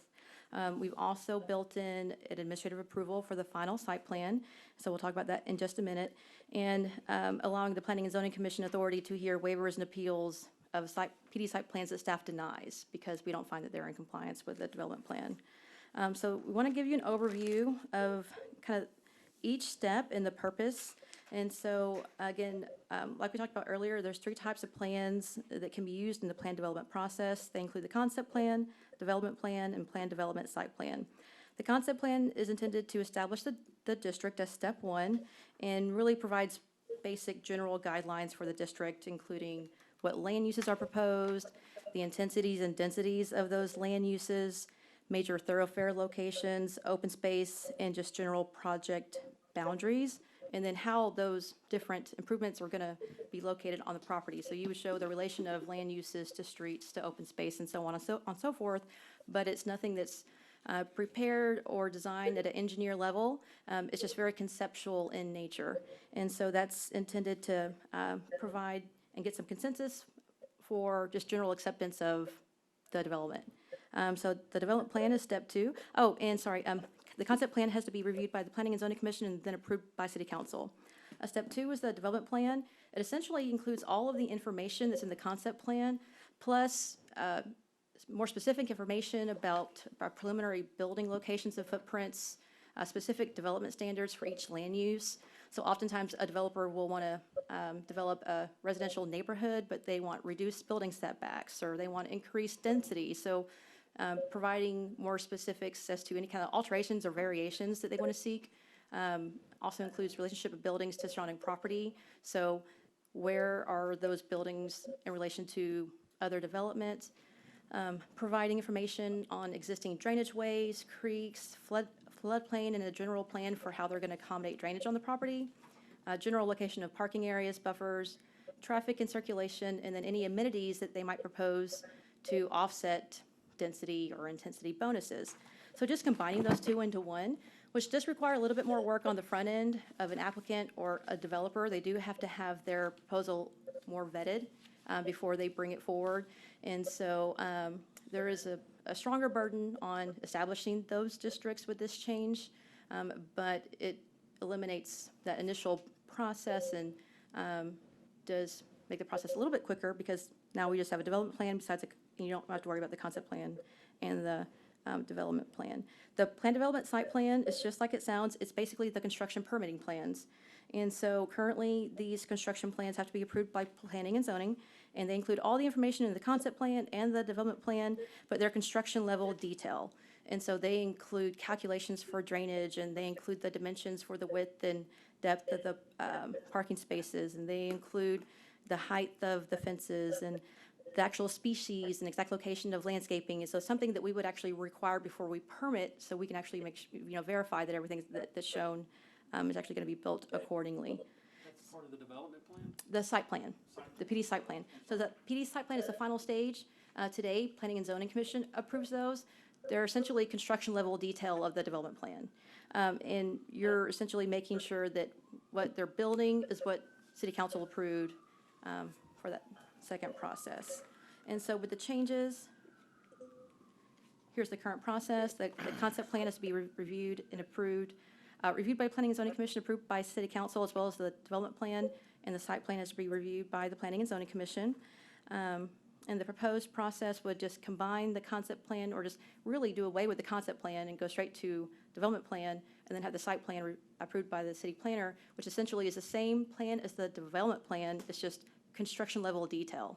And so based on the discussion that we had with the previous public hearing, this is something that the commission may want to add additional restrictions or conditions on, or we can actually do a little bit more research. We did look at other cities, and most cities only have the initial process that city council approves. It's just one public hearing, it's two public hearings, but one with planning and zoning commission, one with city council. And the plan used to establish the district is much more detailed than what we require.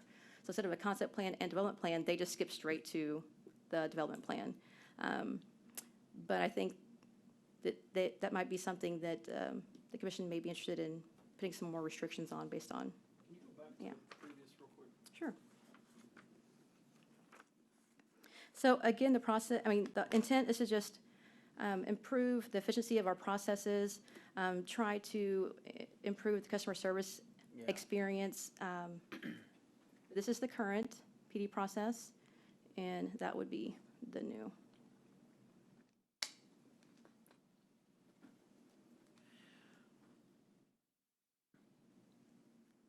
All right, any questions for Elena on this? Not for me, no, sir. Lily, you have anything? Well, it's just the same thing as like, I'd like to see how other cities handle this before making a decision on it. Okay. Let's go ahead and open it up for a public hearing. If any members of the public would like to discuss this issue. Anyone? No? All right, speak now or forever hold your peace. All right, then we'll go ahead and close the public hearing. I'll go ahead and make a motion. I like the idea to make this change, but I think just like the other change, it'd be good for us to take a look at it in context, make sure that there's no other questions or issues, and bring it back for a future hearing. So we could table this. I'll make a motion to table this until our October hearing at least. I'll second. Second? Okay. All those in favor say aye. Aye. All right. It's unanimous. Guess everybody wants to leave. All right, so H, we are not hearing today. Yeah, and so, again, there was an error in the legal advertisement. We referenced the wrong section of code. And so we just asked that we pull the item, close the public hearing, and then we'll bring this back. We'll probably include it in a workshop item similar to the other two that we just heard and provide similar information. Yeah, we don't need a motion for that. We can just pull that. Yes, we can just pull and it. Close the public hearing. Correct. And move on to item number 7, which is discussion possible action on future agenda items. Anything anybody wants to talk about? I think we've talked a lot about future agenda items. So I don't know if anybody has anything else they wanted to add for a future meeting? No? I mean, in terms of a public workshop, Elena, you said that we're gonna just come up with a list of the things that we think are important and send them to you, is that correct? We're actually going to email you a copy of the PowerPoint Okay, presentation with a list of just general topics and recent trends.